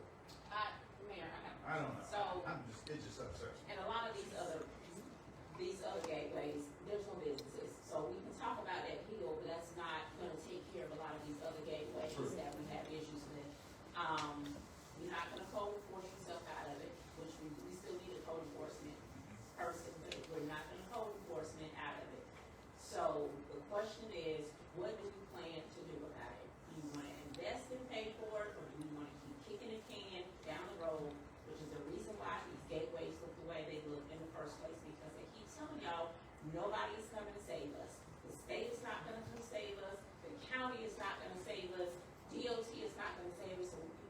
complaining about taxes and what we do and what we don't do. It costs money to do all of this stuff. So are you gonna fix it, or are you not? We gonna talk about it, or we gonna pay for it, we gonna kick it down the road, kick the can down the road? What are we gonna do? But we are not gonna code enforce our way out of this. No, you can only do that with businesses, and you're exactly right. A lot of this is medians, and a lot of this is no business even around. Do you think, Don, well, I'm just gonna say this to you. Would this be an opportunity to look at a landscaping company and maybe put this out to bid? Is that a possibility to look at that and say, I don't know, because maybe a landscaping company can maintain on our this? roads is DOTs, and they may be averse to doing something. Can we, Well, I would like to look into can it. we meet with DOT? Yes. Yeah, can we meet with DOT? Can we Because schedule a meeting? I feel like we need to, at some point, somebody needs to reimburse us for some of this money. Can we personally sit down and stop talking and talk with DOT personally? Because, I mean, the areas, they look bad, and I don't feel like we should have to pay, I don't feel like we should have to pay for any of it. We definitely shouldn't have to pay for all of it. Especially all of these different areas that are outside of the town. And I mean, is it fair for DOT to just say, we're not gonna reimburse? But you know what's missing is I haven't talked to them, none of us have. And I think it's an opportunity to bring them to the table. I do, I think they are a stakeholder in this just like we are. Just like Rob Patton from a favorable, Cumberland County Economic Development Committee. That's where this first comes from. But before I would even look at funding, what your funding costs are, I think we need to peel the onion and really have a robust discussion. And I really think that's the pathway. And see what comes out of that. And I have a suggestion too, because we get beat up real bad. Like, people love to write letters and public records requests, all of that on us. Reach out to DOT the way y'all do us. Be aggressive with them the way that y'all are with us, and help us get some results instead of trying to pit us against one another. These are all things that we can come together and work on. So these people that love to be keyboard warriors, put your keyboard warrior to work and reach out to DOT the same way they reach out to us, and stop making us try to be pitted against each other when we actually can be coming together and getting some of this stuff done. So I would like our citizens to help us reach out to DOT as well. Go ahead, Mr. President. Chief, do y'all ever, give out, litter tickets to people? Sure, if we witnessed a violation, but Huh? if we witnessed a violation, but I mean, do we have litter patrols? No, I mean, we only have. What if we, I mean, I see it all the time, especially teenagers. Here goes their cup, here goes their french fry container. If we gave you the license tag number, would y'all not go and find them and get them? Okay. No, it's gotta be, the violation has to occur in our presence, and to be quite honest, we don't have the resources to follow up every time somebody gives us a license plate on somebody thrown out the window. If our officers observe it personally, they'll issue the citation, but we can't issue citations on someone else's observation. Well, I didn't know how it was working, because I do remember years ago that, I mean, if you were caught for throwing a chewing gum wrapper out, I mean, it was almost like $50 back then. And, I didn't know if that was something that we could, but if you don't have people, then I guess can't do that. We're gonna have to do some citizens arrest. Like Mayberry. That's why I said citizens arrest.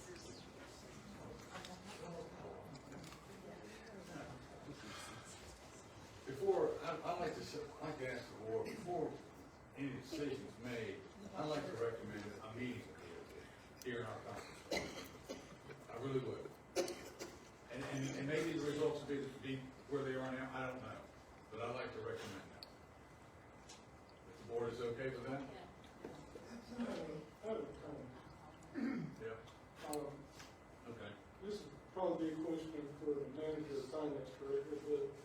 just so our citizens know what's in front of us right now, and that's in the, I'm sure the flow of record, but with the one-time cost and the recurring cost, we're looking at $417,781.96.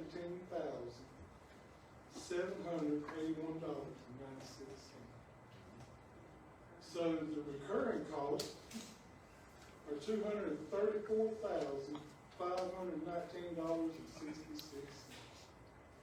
What amount of tax does that $234,519.66 represent a tax increase for next budget year? Because that's what's gonna happen if we do it.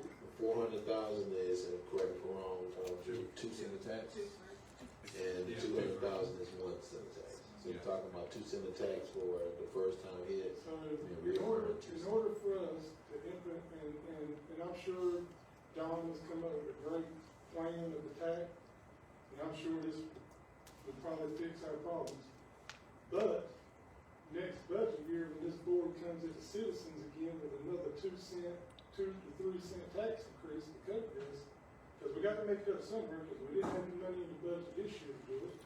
We didn't have the money in the budget this year to hire positions that were needed for the town to keep the taxes down, because we had to make up a $2 million deficit.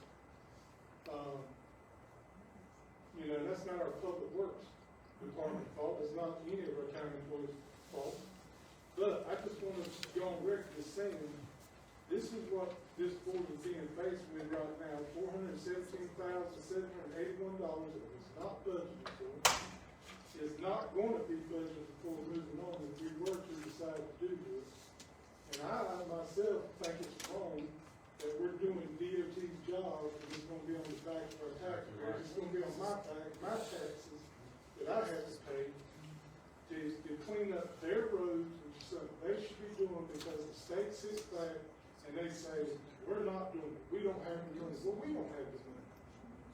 So where do we go from here? Just like, you know, I think sit down and talking to them would be good, but I think we're going to be talking to that wall over there because the state's just going to look at you and tell you they don't have it. I don't know what the answer is. I'm just like the mayor said right now, I'm at a loss. I'm not prepared to make any decisions on it tonight. I think we need to do some more discussion, some more talking. Do I think it needs to happen? Yes, I think it needs to happen. I get home every day and I got a 5-gallon bucket sitting in my garage, and as soon as I get out of my truck, I take that 5-gallon bucket and I pick up a 5-gallon bucket full of trash. Cans, needles, gloves,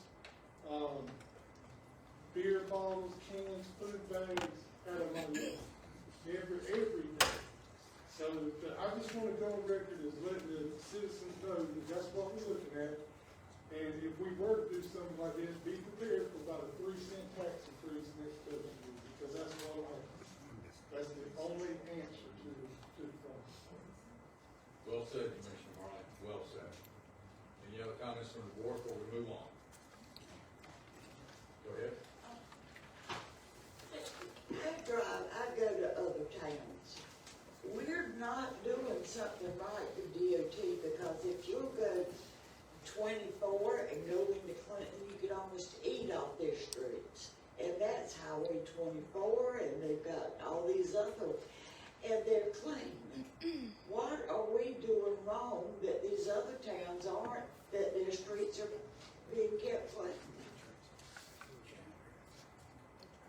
I mean, I didn't ask you that, I didn't know you, I didn't think you had an answer. But evidently, we are not doing something right that these other towns are doing. I do have a smart aleck answer that. Go ahead. But I mean, we are, Different, the DOT is divided into different divisions, and each one is responsible for their own areas. I'm pretty sure that Clinton is in another division from Cortez. Yeah. you don't see, it's spots. They are. You're right. They are. Okay. Mr. Mayor, we need to find out who those people are, who you just referred to, and talk to them face to face. I mean, if they're responsible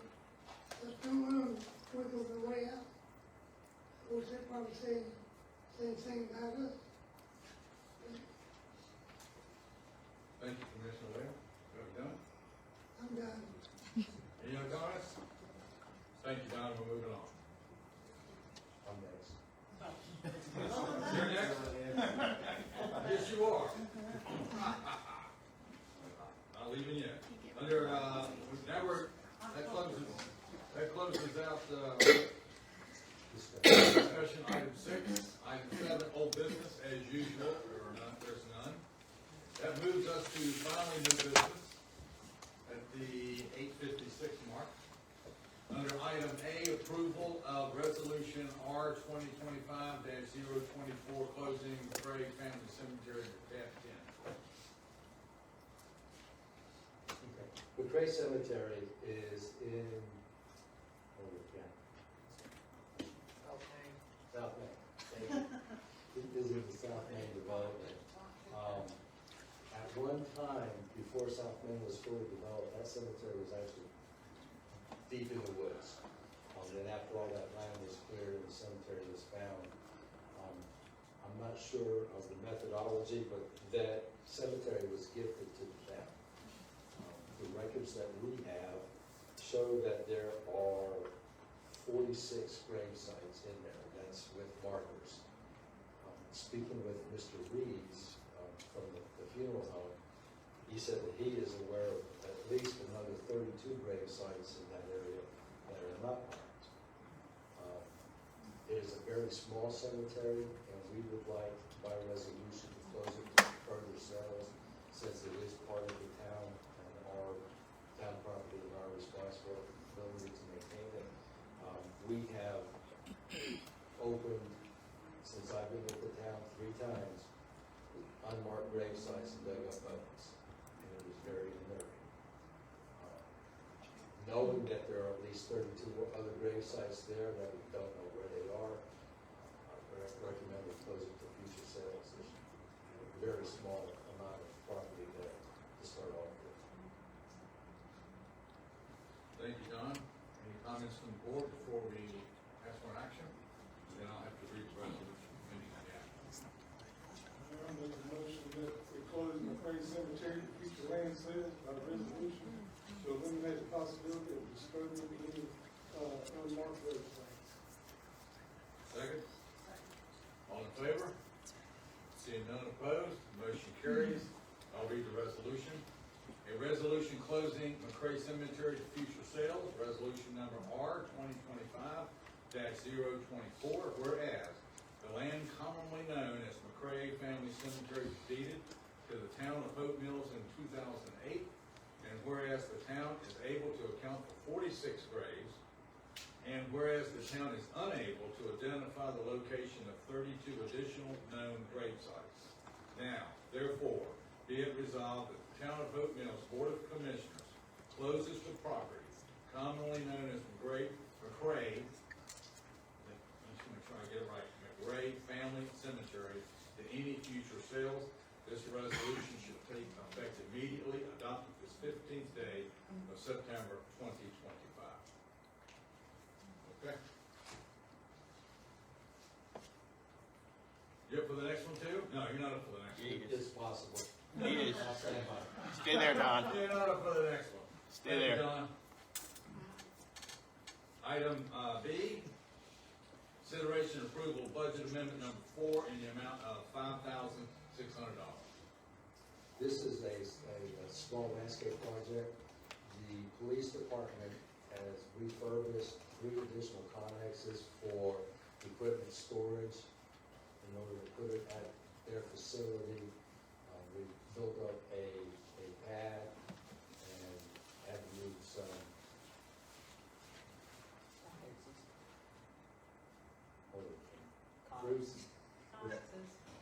We had to move, I'm telling you, this old age syndrome is getting terrible right now.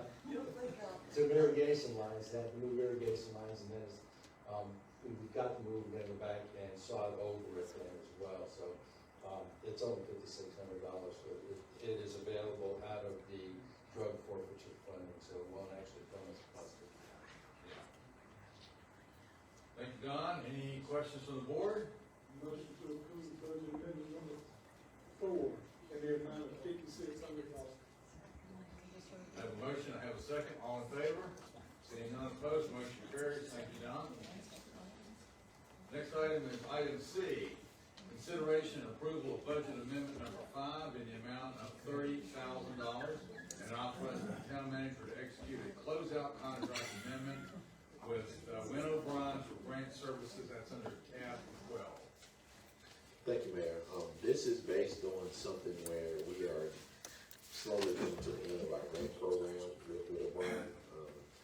If, just for the record, the first 30,000 billable hours were offered to us at no rate, but because of the success of the program, I think we've asked for 2 different allocations of 30,000 each. And so what we're dealing with now is that we have several grants that we either are gearing up to apply for or that we just received. And this amount we're asking for is simply to cover the cost of them doing the reporting and closing out of the grants. We're not asking for them or for additional funds to do or apply for more grants. But if we basically just cut it off now, because technically, and just in full disclosure, I had to stop the program about 2 weeks ago because we actually got to the point where we ran out of money with all the open records requests coming. I didn't feel comfortable authorizing anything without coming to the board. And so we halted it for 2 weeks. I think they gave us $300 credit or something just to continue having the Zoom meetings. But this amount that we're requesting tonight is simply add an additional amount so that they can close out the reporting on existing grants that we have, not to actually pursue any additional grants. So after this amount is done, the rest of the grant program or any other creative opportunities will be on staff.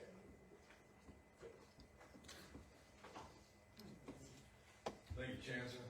So what current grants are still current that they're working with? Mayor, they're included in the packet under the Whit O'Brien report. Off the top of my head, I want to say it's the AFG grant, the T-Mobile Mural grant. That's 2. There's at least 2 other ones that we have that are looking to be applied to September, October, November, December. That's how I remember they're sorting. Yeah, I know it's in the packet, actually. I just wanted to talk about it on the record. So this 30,000 is going to close out the grant program with Ingrid. And so after that, then it's going to come back to staff. Yeah. Again. But what's the cost if we continue it? We basically have been doing 30,000 increments at a time. But I want to take us back to why we did this. We're initially, and this is the creative, and this is what we've tried to do here. We initially were exploring the opportunities of hiring 1 or 2 additional staff to have our own internal grants program. And then we actually found this program that has been economically feasible for us to get a significant amount of grant awards. The part of grant that we just got, $500,000, that's part of this. Safe Streets for All is part of this. Body cams for police officers. We got a lot of dividends from this, but now it's becoming to where we're spending about the amount of money that you would cover with a staff person. And so we're just to the point where we don't have the amount of money to sustain the program. So if it does close out, I think Don, DeMarco, and I were the grant writers prior to many of the FAMPO projects that we got grant awards from were done internally, but that is taxing on staff's current job responsibilities. You know, Chancellor, when I came in as mayor almost 2 years ago, one of the first things I said was that we needed a grant writer or we needed to outsource grants. And the board knows this. That was one of the first things we talked about, but it's been an issue. Because there's a tremendous amount of grants that sit on the table that are never applied for. I will say. It's an art. It is an art to do it. Another aspect of this too that Don is always chastising me about is when we get these grants, we have to make sure we're budgeting for the matches. And so that's another layer of this as well. So there are a lot of cutting edge ideas that we have that would allow us to continue to grow with, as a municipality, to grow with the town. But there are going to be some very tough decisions that we're going to have to make, and it's all tied to the funding. Okay, so 30,000 will close it out, and then the board will not look at it again until next budget cycle, which is next year. Go ahead.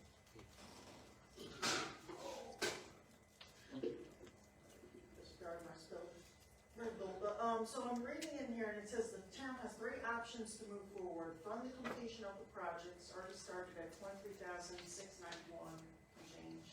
2, fund the projects in process and add a contingency that if the Rouser appropriation is not funded to allow 40 hours for the LCWF grant development for a total of $29,691 and change, or 3, allow the contract to expire. So, you see where I'm reading? Yeah. Okay, just, thank you.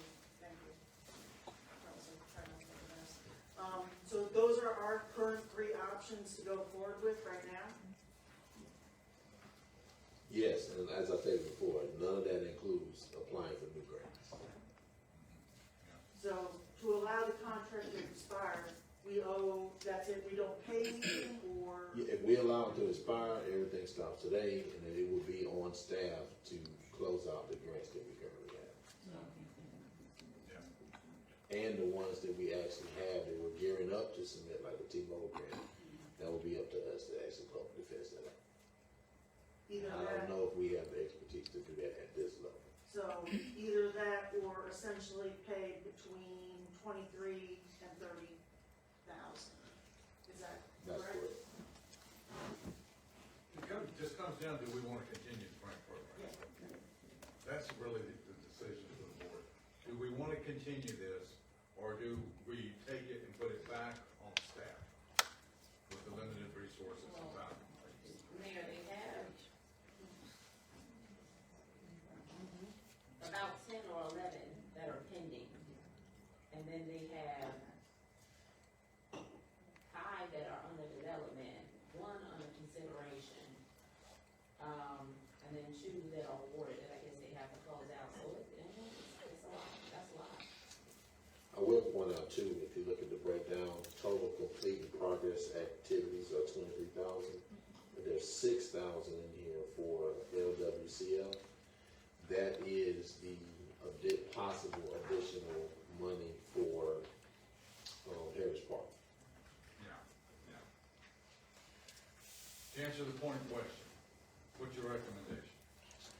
My recommendation is to allow us to have the money to close this out, because I do not think with the grants that we have in progress, I don't think we have the time or the staff expertise to do it at this level.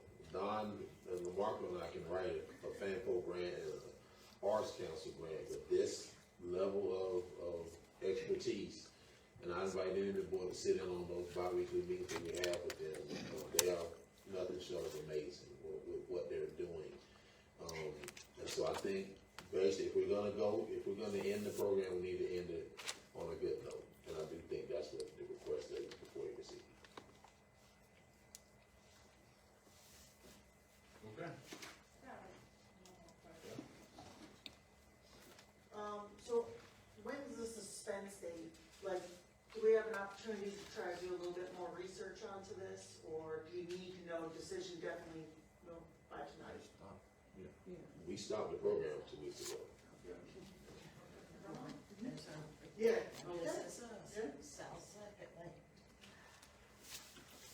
Are you recommended to continue the grant program?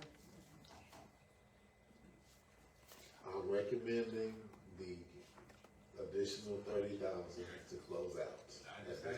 I just had to ask that question. Okay, is there an action from the board?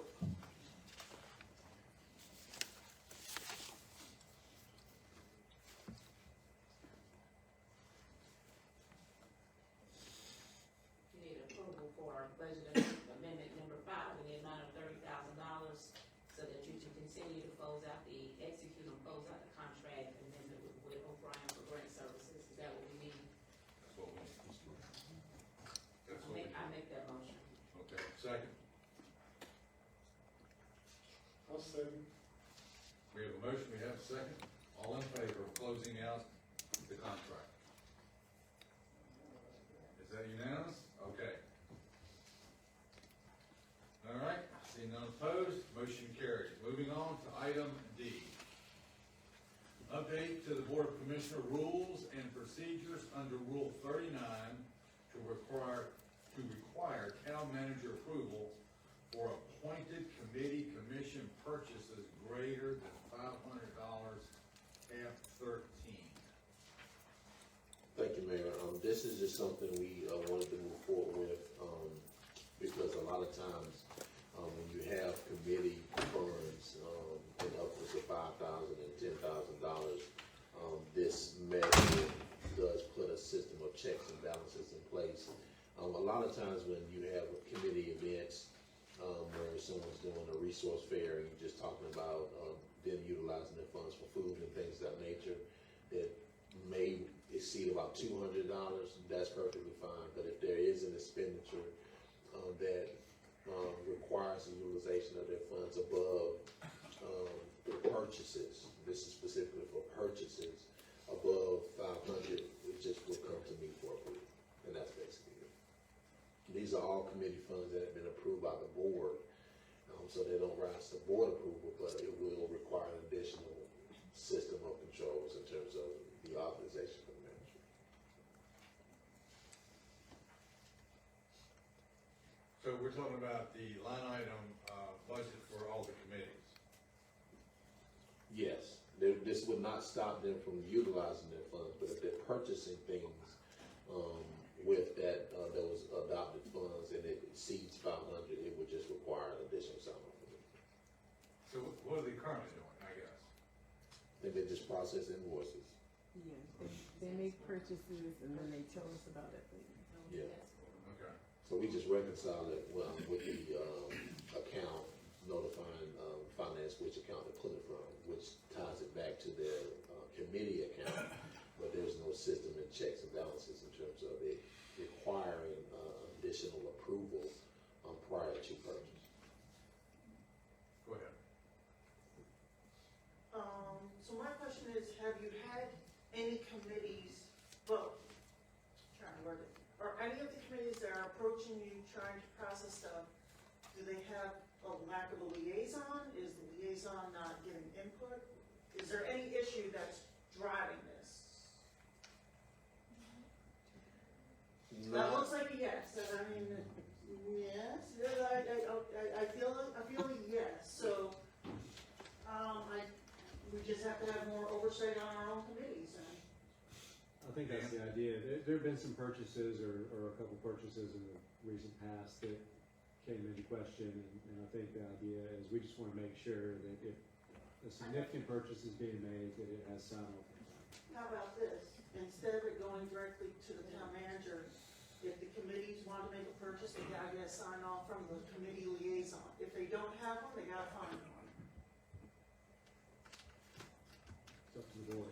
It's up to the board. I think that would probably, in a situation where you have a committee approved event and they don't have a liaison, I think it may be a little bit Well, troubling on that. I mean, I agree with what you're saying, but some type of control. I got you. So that's what this is. I think it may be good to have the town manager be the one to make that sign off, because that way, he can coordinate with finance and budget and make sure that, it's, Dan, what I think Commissioner Stroll is saying is to include the liaison. have it like Yeah, a wrapping sheet. Yeah, Go the through the approval will liaison. be with the town manager, yes.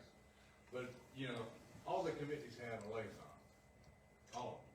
So, for the committees, and the committees, of course, will vote on what they want to use their $5,000 for, or economic development 10. And from there, the liaison is part of that committee, and they should be informed of what the committee wants to do with that money. The reason why I think that's a And good oversight. idea is most of the committee liaisons are elected. Right. And so that does pull you guys into it. If that's something that's like a routing sheet or something that I signed it and we ensure that the liaison was looked into that, I don't have a problem with that.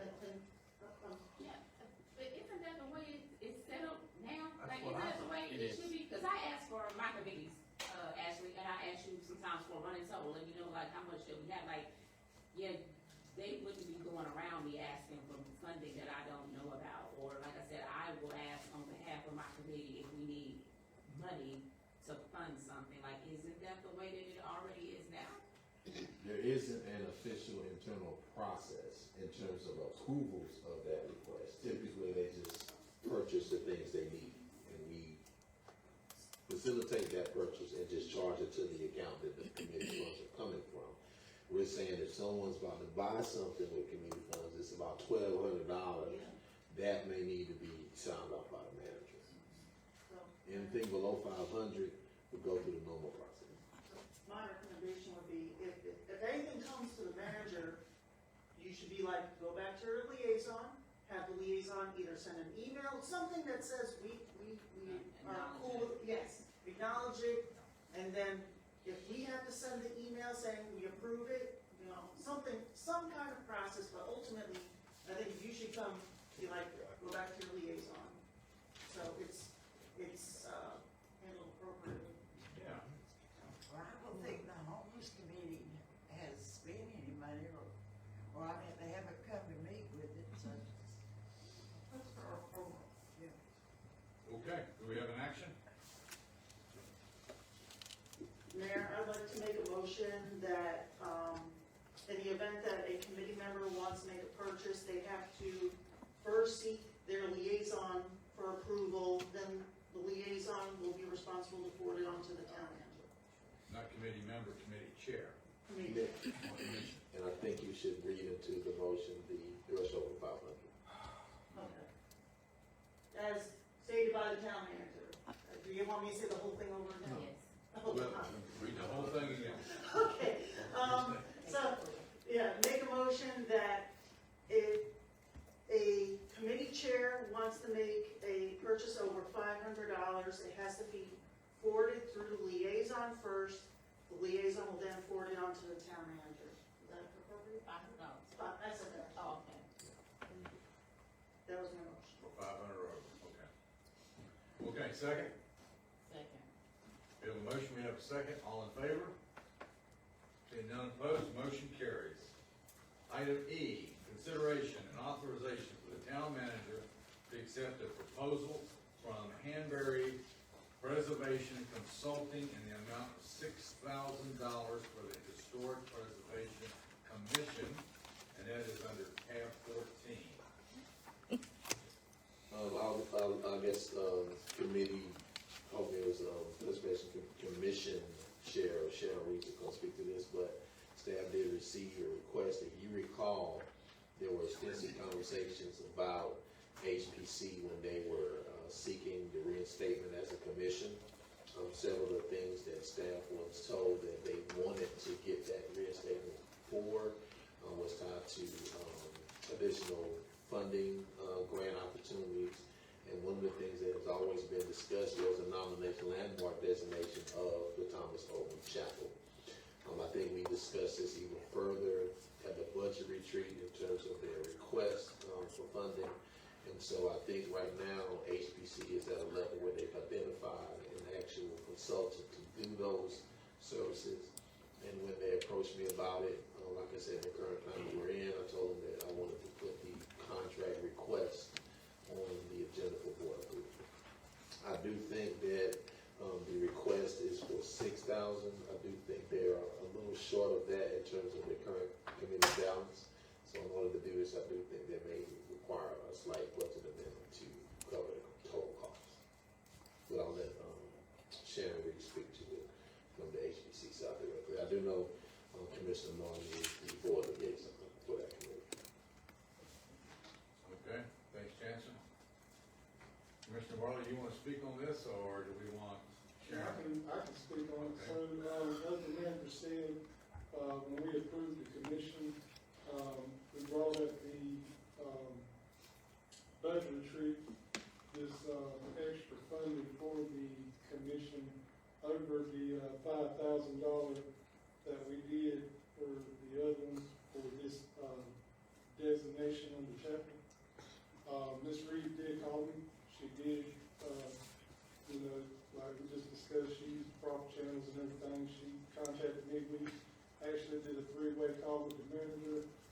She submitted the, proposal for it, and,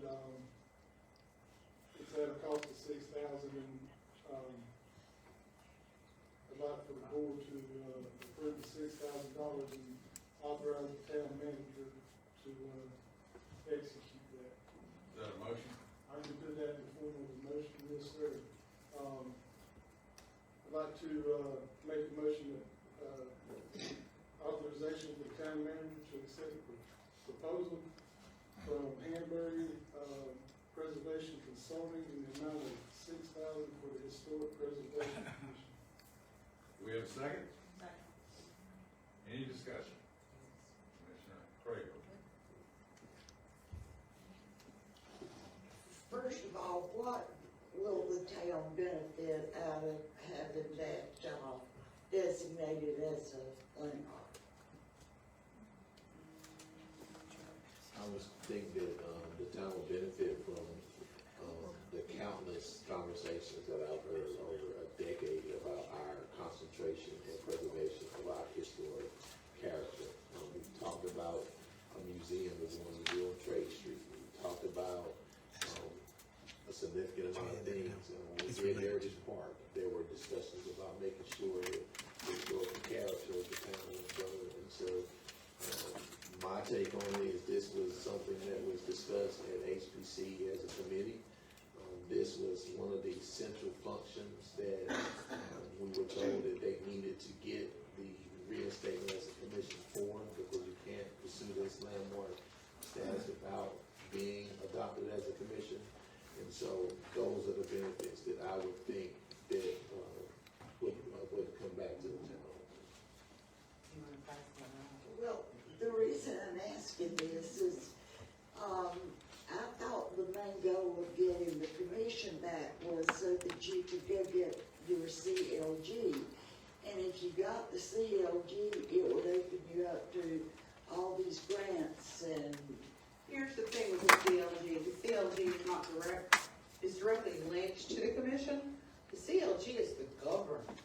Right.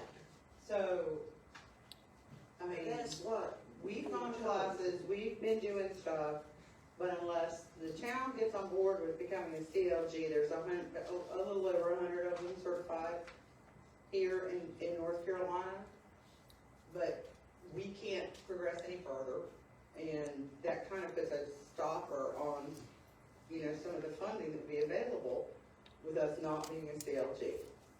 Well, don't you think you would be better off going and using that money? I don't have a problem with the money, but wouldn't that be, you benefit more by getting your CLG than to a landmark? Because usually landmarks, it's already in the It's already in the historic, it's on the.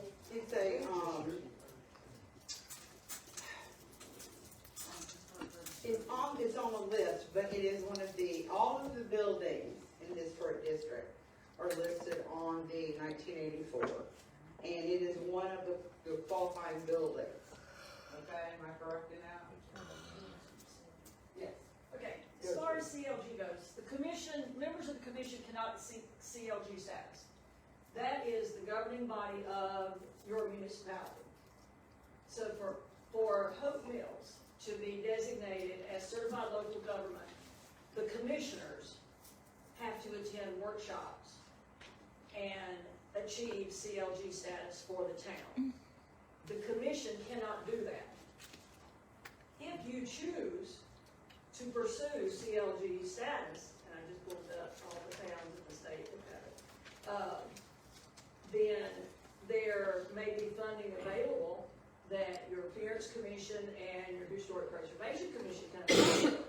But we cannot do anything to apply for those funds until you decide as a board that you are going to attend the required workshops, the staff development, to meet the qualifications to be a certified local government.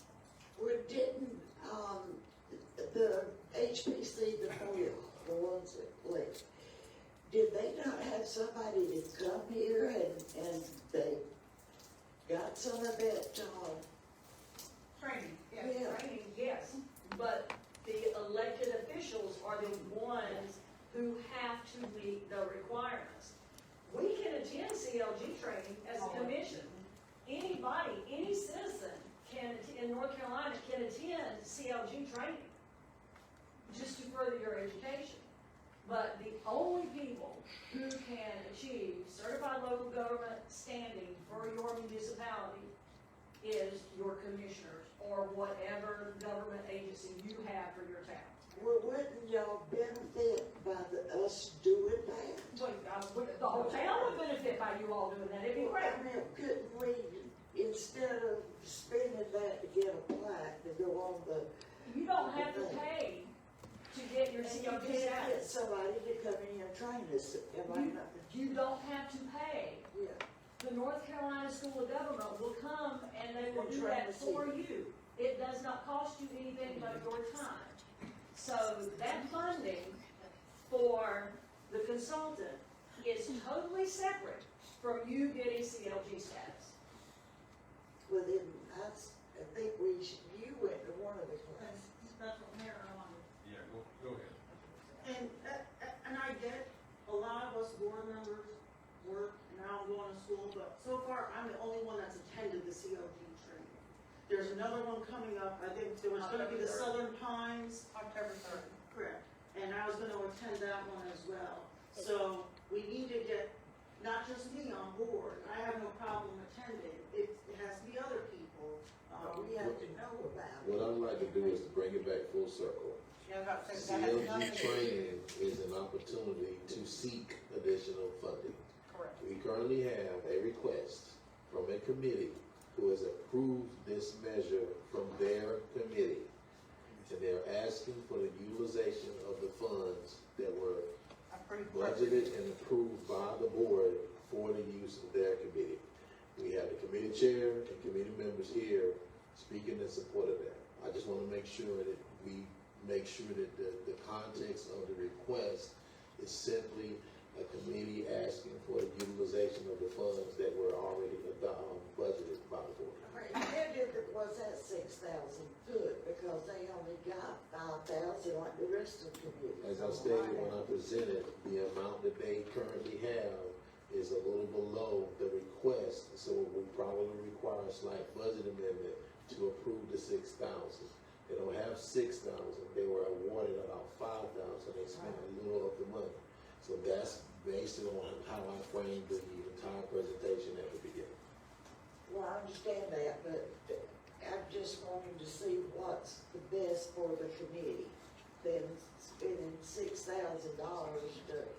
to put a plaque on the side of a building when actually landmarks was used back in the day to help guide people on their journey, like go down here to Grace Creek, which their community center is a landmark.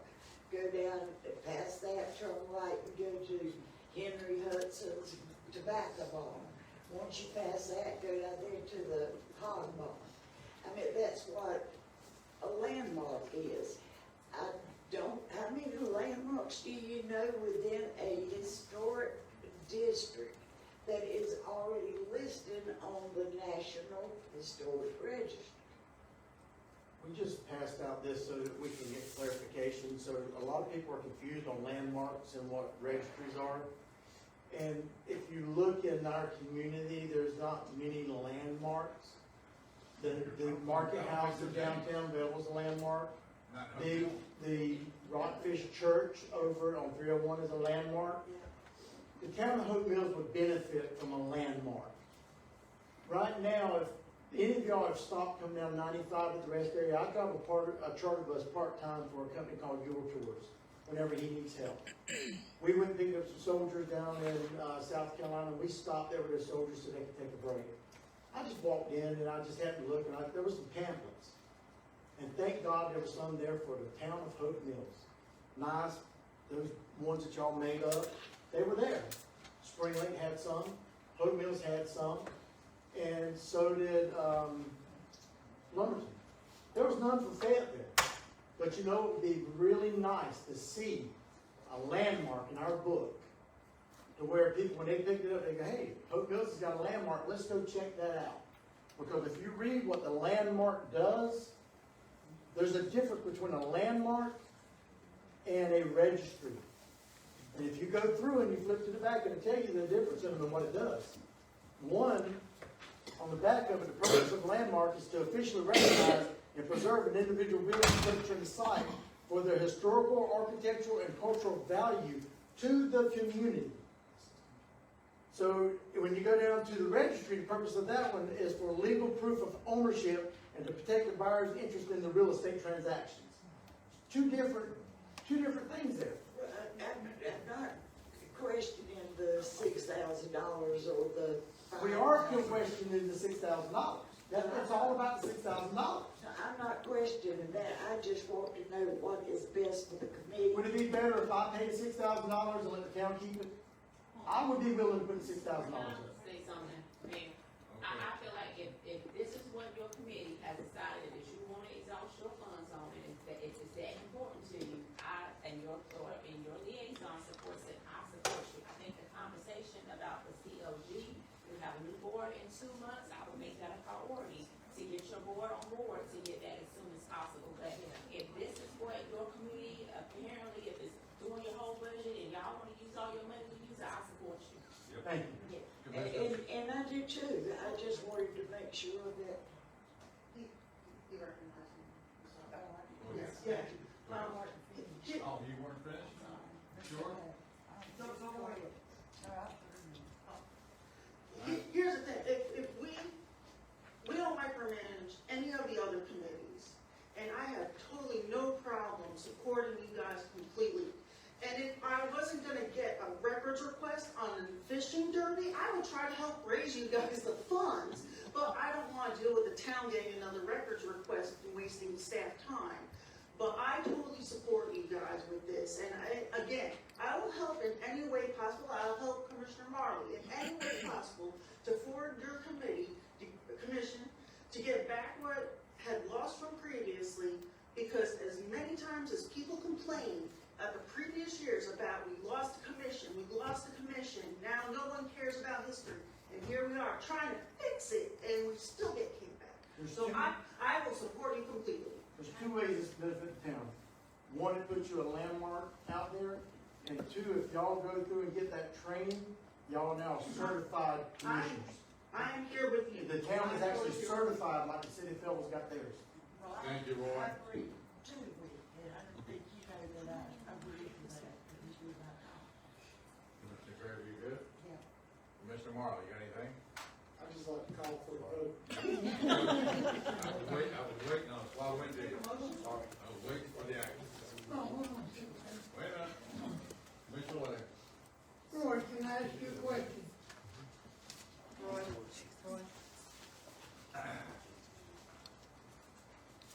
On the sidewalk outside of the old barber shop, isn't there a landmark there, a watermark? There's are you speaking of the geodetic marker that's on the side of one of the buildings? That's on the marker of the old Masonic Lodge. Yeah. In the barber shop? Yeah, it's called a survey marker, and back at the turn of the century, they used them to help do surveys and make maps of the lands and stuff, and they would put these markers on buildings. It's on the building, it's a 1931 marker. Can you use that? We don't have, I mean, there is one down on Trade Street, but that has nothing, that doesn't really have anything to do with this landmark. That's just a marker. Okay. Thank you.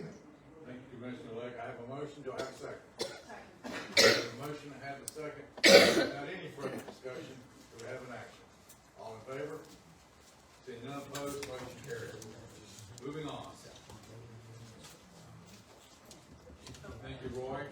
Teresa, thank you very much. Sharon, as always. Thank you. Karen, thank you guys. I agree. Mayor Pro Tem Dr. McCray had it right. She's got it right. If the committee, this is what you want to spend your money on, then we support you. That's why we give you the money.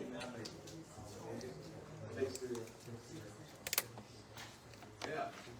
Under F, consideration and authorization for the town manager to execute an interlocal agreement with the Cumberland County Board of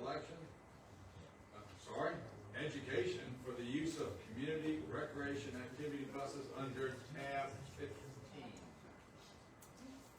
Marcus, Mayor, good afternoon, Commissioners. I would have brought this agenda item when we did the recent interlocal agreement for facilities, but we were still working with the language with Cumberland County Board of Education. So We went through a few rounds of making sure we had the right insurance and, discussions about CDLs and things of that nature. And so tonight, I would like to extend the interlocal agreement to include activity buses. And with this would allow us to take youth and seniors on field trips, and it also possibly could allow us to transport athletes for tournaments and things of that nature. This would be a term of 3 years, just like the other interlocal agreement. The only cost to the town is for the use of the buses, we have to pay for the diesel, and we have to pay the hourly rate for CDL drivers. We currently do have 2 part-time people already that have a CDL license, and they have agreed to be bus drivers for us, for this. But we're also going to looking at sending 2 of our full-time staff to training so they can get their CDLs also. So we want them to have at least 4 CDL drivers to rotate for different trips, things of that nature. Lamarcus, you know who to send them to for training, right? Yes. There's only one community. We've already looked into it. The only thing is I think it's a 5-week program, 3 days a week. But we have a few full-time staff members that are committed to going to that training. So we'll have at least 2 full-time staff members that can drive the buses for field trips and things like that. Okay. Commissioner Graver? Are we not responsible for any liability insurance or anything on the bus? We are, and so we already have $5 million of liability. The schools only requires to have $2 million. So we have the right amount of liability through the League of Municipalities. Okay, so it won't cost us any money there, we're just added onto the policy. Yes, ma'am. Marco, any funding will come out of your budget? The only thing, the diesel, and then, we'll just be paying the hourly rate for a bus driver. For summer camp, however, we have at least 4 of our summer camp instructors, they have their CDL, so basically their hourly rate. So that'll be the only thing, and we've already factored that into the budget, for summer camp and for seniors. So I think the cost of the fuel and the hourly driver, we have enough in our part-time salary budgets to pay for those things. Excellent. Any other comments from the board? I'll make a motion that we authorize town manager to execute an interlocal agreement with Cameron County Board of Education for use of community recreation activity buses. Have a motion, have a second, all in favor? Seeing none opposed, motion carries. Thank you, Lamarcus. Next line, Item G, approval for staging the interior of the Thomas Chapman Oatman Memorial Chapel to achieve historic landmark status under tab 16, which was previously approved by the board. This particular item ties back into what we just talked about, historic designation, landmark. Without getting into the details of how contentious the agenda item was, February 6, 2023, where the board allowed us to remove 13 pews. Tonight, I want to bring it back to put those pews back in so we can stage it for their inspector from the State Historic Preservation Committee office, if you will, to come do the inspection of the exterior and the interior. I won't really get into the details of why that's necessary. I let one of the Historic Preservation Commission members, but what I was told was it's more favorable if the building was kind of like its original state with the furniture in it. And since we have the pews and the furniture for the pulpit, we can definitely put it back in with the board, if that's the board's pleasure. The only ask from us is that we are be allowed to leave it there, not move it, because of how labor intensive taking those pews out. I don't know if y'all tried to lift a pew or two, but they're pretty heavy. And so once we move the furniture and the pews back, we ask that we be allowed to just leave it there. In doing so, we will still be able to do rentals and have meetings, but just the logistics will just be a little bit different. So. Okay. Mr. Stoll? Thank you, Mayor. I know I talked with Ms. Reeves. One of the things that she was also looking at is that horrible red carpet. We potentially remove the way we don't have to worry about that at a later time. We may look at that. I'm worried about what the entire floor looks like though, so. And that wasn't, I think that was a budgetary item also to, Yes. finish floors. I don't have a problem doing it that way. I just think we need to, remove ports and then see what I mean, I don't wanna open up a can of worms. I got you. But, well, into that, if we put the pews in and we remove the carpet in the foreseeable future, it's not that we're removing the pews permanently, we're just doing it for renovation purposes. Right, in that case, the contract will be responsible for doing that, yeah. Yeah, they would be responsible for removing and replacing furniture that's in there. Go ahead, And Commissioner. also as the liaison, I can speak on their behalf as well. They discussed this several meetings back. They actually approached the town manager, and I was approached about wanting to add this. And from what I understand, the last time they looked at the church, the pews were in there, and the lady that is, Ann Berry.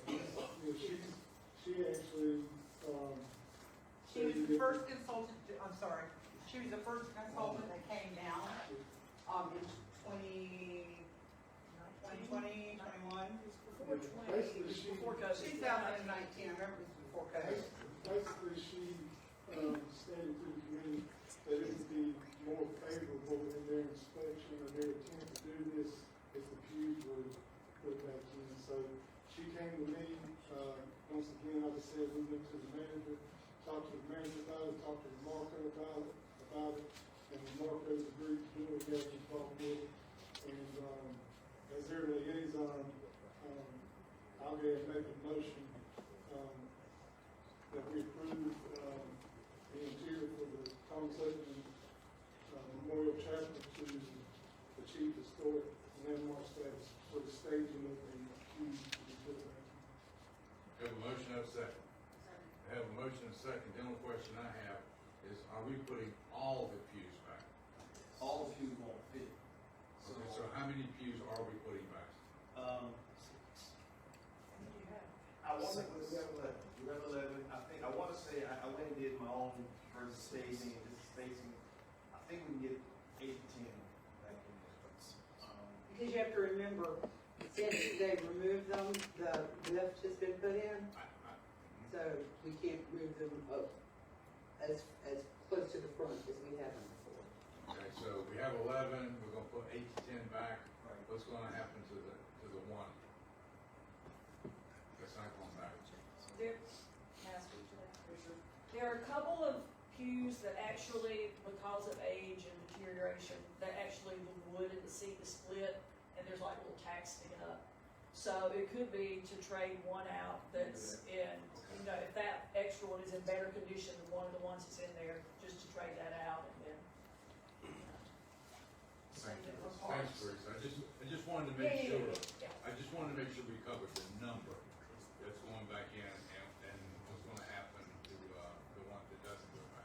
I think there's a relock that has Yeah. tape on it or something like that. Boy, you wanna add something? Mayor, I do have a question. Yes, ma'am. For him, for me. Just in general, I know you all remember that there was an all-out war about those pews Yes, ma'am. being moved out. Yes, And now we're making the decision just to move them back in again with no war. Because the point was, it was to make the chapel, it was so that we could utilize it. That's the reason why we took the pews out in the first place. If I can It ask a was, question. we wanted to make it more, User friendly. well, not user-friendly, but more versatile in what you could do. Now, moving the pews back, we're not gonna be able to do that, but you'll still be able to rent it out for something. Wedding receptions, small weddings, etc., meetings, but, bingo, things like that, we've already moved that kind of stuff back into Parks and Recreation. And correct me if I'm wrong, you did not make like some massive amount of revenue. No. And in fact, the revenue we made in the last 8 months, we made that in just one room, just in 1 month over at Parks and Recreation. This gives you an idea of, we're not really losing a whole bunch of money on revenues. Chancellor, got anything? All in favor? Seeing no one opposed, motion carries. Thank you, Marco. Yep. Item H, moving on. Oh, I'm sorry. I meant to mention that Mr. Roy here, out of the goodness of his heart, is gonna repair the door and the locks on them, at no cost to the town. Wait a minute. I was gonna get a quote from. What about, what we we talked talking about that repaired earlier. to the door? The bottom lock is the door's being held closed by 2x4, Yeah. which don't meet fire code. So I'm fixing the doors. When are we ever gonna get those red doors? You'll fix so they lock first. And then we'll- Let's skip it now. All right. That's our next mission, Joanne. Paint doors after we're done with the hill. Can I get a little sound, like work elders or Okay, item H, consideration of approving an in-kind sponsorship with Artist Village regarding rental fees for the Thomas Campbell Open Chapel, tab 17. As you all know, we've generated a wonderful relationship with Arts Village. They've done a few plays at Parks and Recreation. They have a sponsorship catalog, and in that catalog, different people, individuals, or businesses can do a sponsorship. And so, what we come up with, we're working with Artist Village, we would like to be a sponsor of the Gift of the Magi, which will be in December. And in doing so, the rental cost for that facility for the amount of rehearsals and the performance would have been $1,470. We would like to sponsor the Gift of the Magi in the amount of $1,000. We would waive $1,000 of the fees, and then the Artist Village would pay us $470. In your package, you should have a breakdown of the discount we gave them, and so $1,000 what we negotiated with $1,000 waiving of the fees what we negotiated with Artist Village, and we don't have a problem doing that. But we knew we had to. I mean, for a sponsorship of that amount, we knew we had to bring it to the board to approve it. Thank you, LaMarco. Teresa, is the remaining amount in your budget? Sure. And you guys are good with it? Yep. Okay. Any I other? do have a question, Uh-huh. and I'm not trying to give you a hard time, and I support what you're doing, Teresa. I don't, the question is, because if I was somebody looking, why is Artist Village separate from any other nonprofit that wants to come and use that room over there? They're not. And when I was working with Artist Village, I work within the provisions of the ordinance and the fee schedule. Fee schedule says up to 3 nonprofits, I can waive up to 4 meetings or rentals, what have you. And so part of that agreement I had with them is I did that, so I work within the confines. So the ordinance and the fee schedule says, first come, first served basis.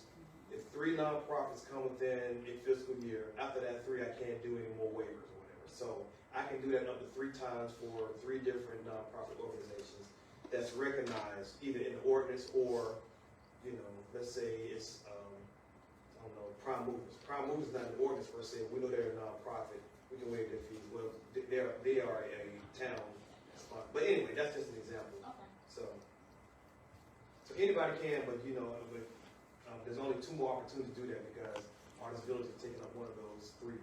No, I just want to make sure that's clear before there's a Yeah. public spectacle. And it's in the fee schedule. And I'll tell you, as we get into the fall months, people that went to It's a Wonderful Life are asking, is something coming back at Christmas just like that? Or the Starcatcher in the spring? People are still talking about the performances that were held in the rec center. Teresa, I'm telling you, people are still talking about how they really enjoyed those performances. And I think that's something that we started, it's something we should build on, because the community really enjoyed, and they sold out every show, and they will continue. So I just wanted to share that with you. And there, I wasn't saying I support the arts and culture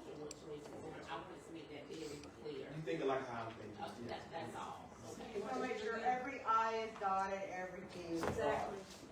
Every eye is black. I just wanted to say that I haven't bought a ticket, but every performance that you have, I may have missed a couple of the performances, and I'll continue to do that for all of your performances. We appreciate the support. You know, they say, historians will say that, you know, a society is judged by its culture and its cultural resources and its cultural art. Yes. So, you know, we're happy to be able to provide that, and we look forward to the partnership, and I will tell you, LaMarco, as far as I'm concerned, you know, he really dug in and was the miracle worker on, you know, he sat down and explored every possible option that was available. Like you said, there's 2 more nonprofits out there, you need to come and talk to him, you know, 2 more slots, but he has done a fantastic job, and you know, Marco, Maxie, Megan, the whole Parks and Rec staff have really just anything that we've needed from them, they've been there, helped out, you know, smiles on their faces, and so they're to be commended also on this. We appreciate all that they do for us. Okay, we have an action? Mayor, I'll make a motion that we approve the in-kind sponsorship for the artist village regarding rental fees of the Thomas Campbell Open Chapel. We have a motion, we have a second, all in favor? Seeing none opposed, motion carries. We thank you very much, LaMarco. We continue tonight to cycle through all the department heads. So we've got another one coming up behind LaMarco. Leanne will probably be coming up to talk about item I, which is approval to amend personnel policy, Article 5, conditions of employment, Section 2, under tab 18. Still need to get you, Drew, so.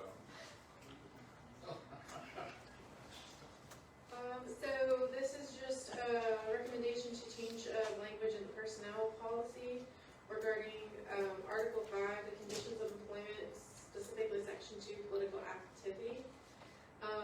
The current policy states that no employee shall, list a bunch of things, but the one that is up for discussion tonight is be a candidate for nomination or election to office under the town charter. So I was asked to create the recommendation, and my recommendation was to remove the language.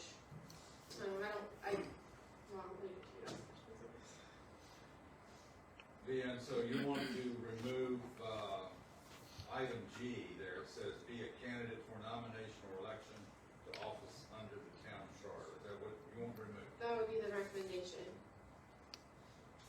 Okay. All right. Any discussion? Go ahead. Now, this is only under the town ordinance, it's not a state ordinance or anything else, correct? Correct. So in your packet, you should also have a copy of the state ordinance so that you can see what the language says. The language in the state ordinance says that an employee can also hold the office. It doesn't actually give any reason to keep someone from running for office while employed. Gotcha. So long as it gives like the parameters of what you can and can't do. All right, thank you. Thank you. Mr. Braver? So that means that we have a town employee, that means that he can stay on his employment plus run for office. Correct. A current town employee may run for office, but once they are elected, then they would have They have to run off. Okay, very good. Yeah. I'll take Lee, I didn't even know this was even in there. Yeah, it was brought to my attention, so I figured I we should get just- it taken care of. And I mean, those of us that were on the board when this was first approved back in 18, it just, I really did. I It's a did not- template. Our policy, most municipalities have this same template we do, so it's, Yeah, but we shouldn't have any rules to prevent anyone from running for public office. I agree. We should not have that rule at all. So I'm glad that this was brought out because it needs to be removed. Do, any other discussion or do we have an action? Mayor, I'd like a motion, make a motion that we remove, item G, be a candidate for nomination or election to office under the town charter. Remove that from the, conditions of employment in the Hope Mills personnel policy. Okay. Have a second? All in favor? Okay, seeing none opposed, motion carries. Leanne, tough loss for the Steelers, on Sunday. The Dallas Cowboys win? How about those Cowboys? Yeah, look. Yeah, move on. J, nomination and appointment of Irene Grimes as a alternate to the Board of Adjustment through September 2028, tab 19. I'll make that motion to approve, to appoint Irene Grimes as an alternate to the Board of Adjustment in September 2020. Second. We have a motion, we have a second, we have an action? Oh, yeah, good. All in favor? There we are. Seeing none opposed, motion carries. Congratulations,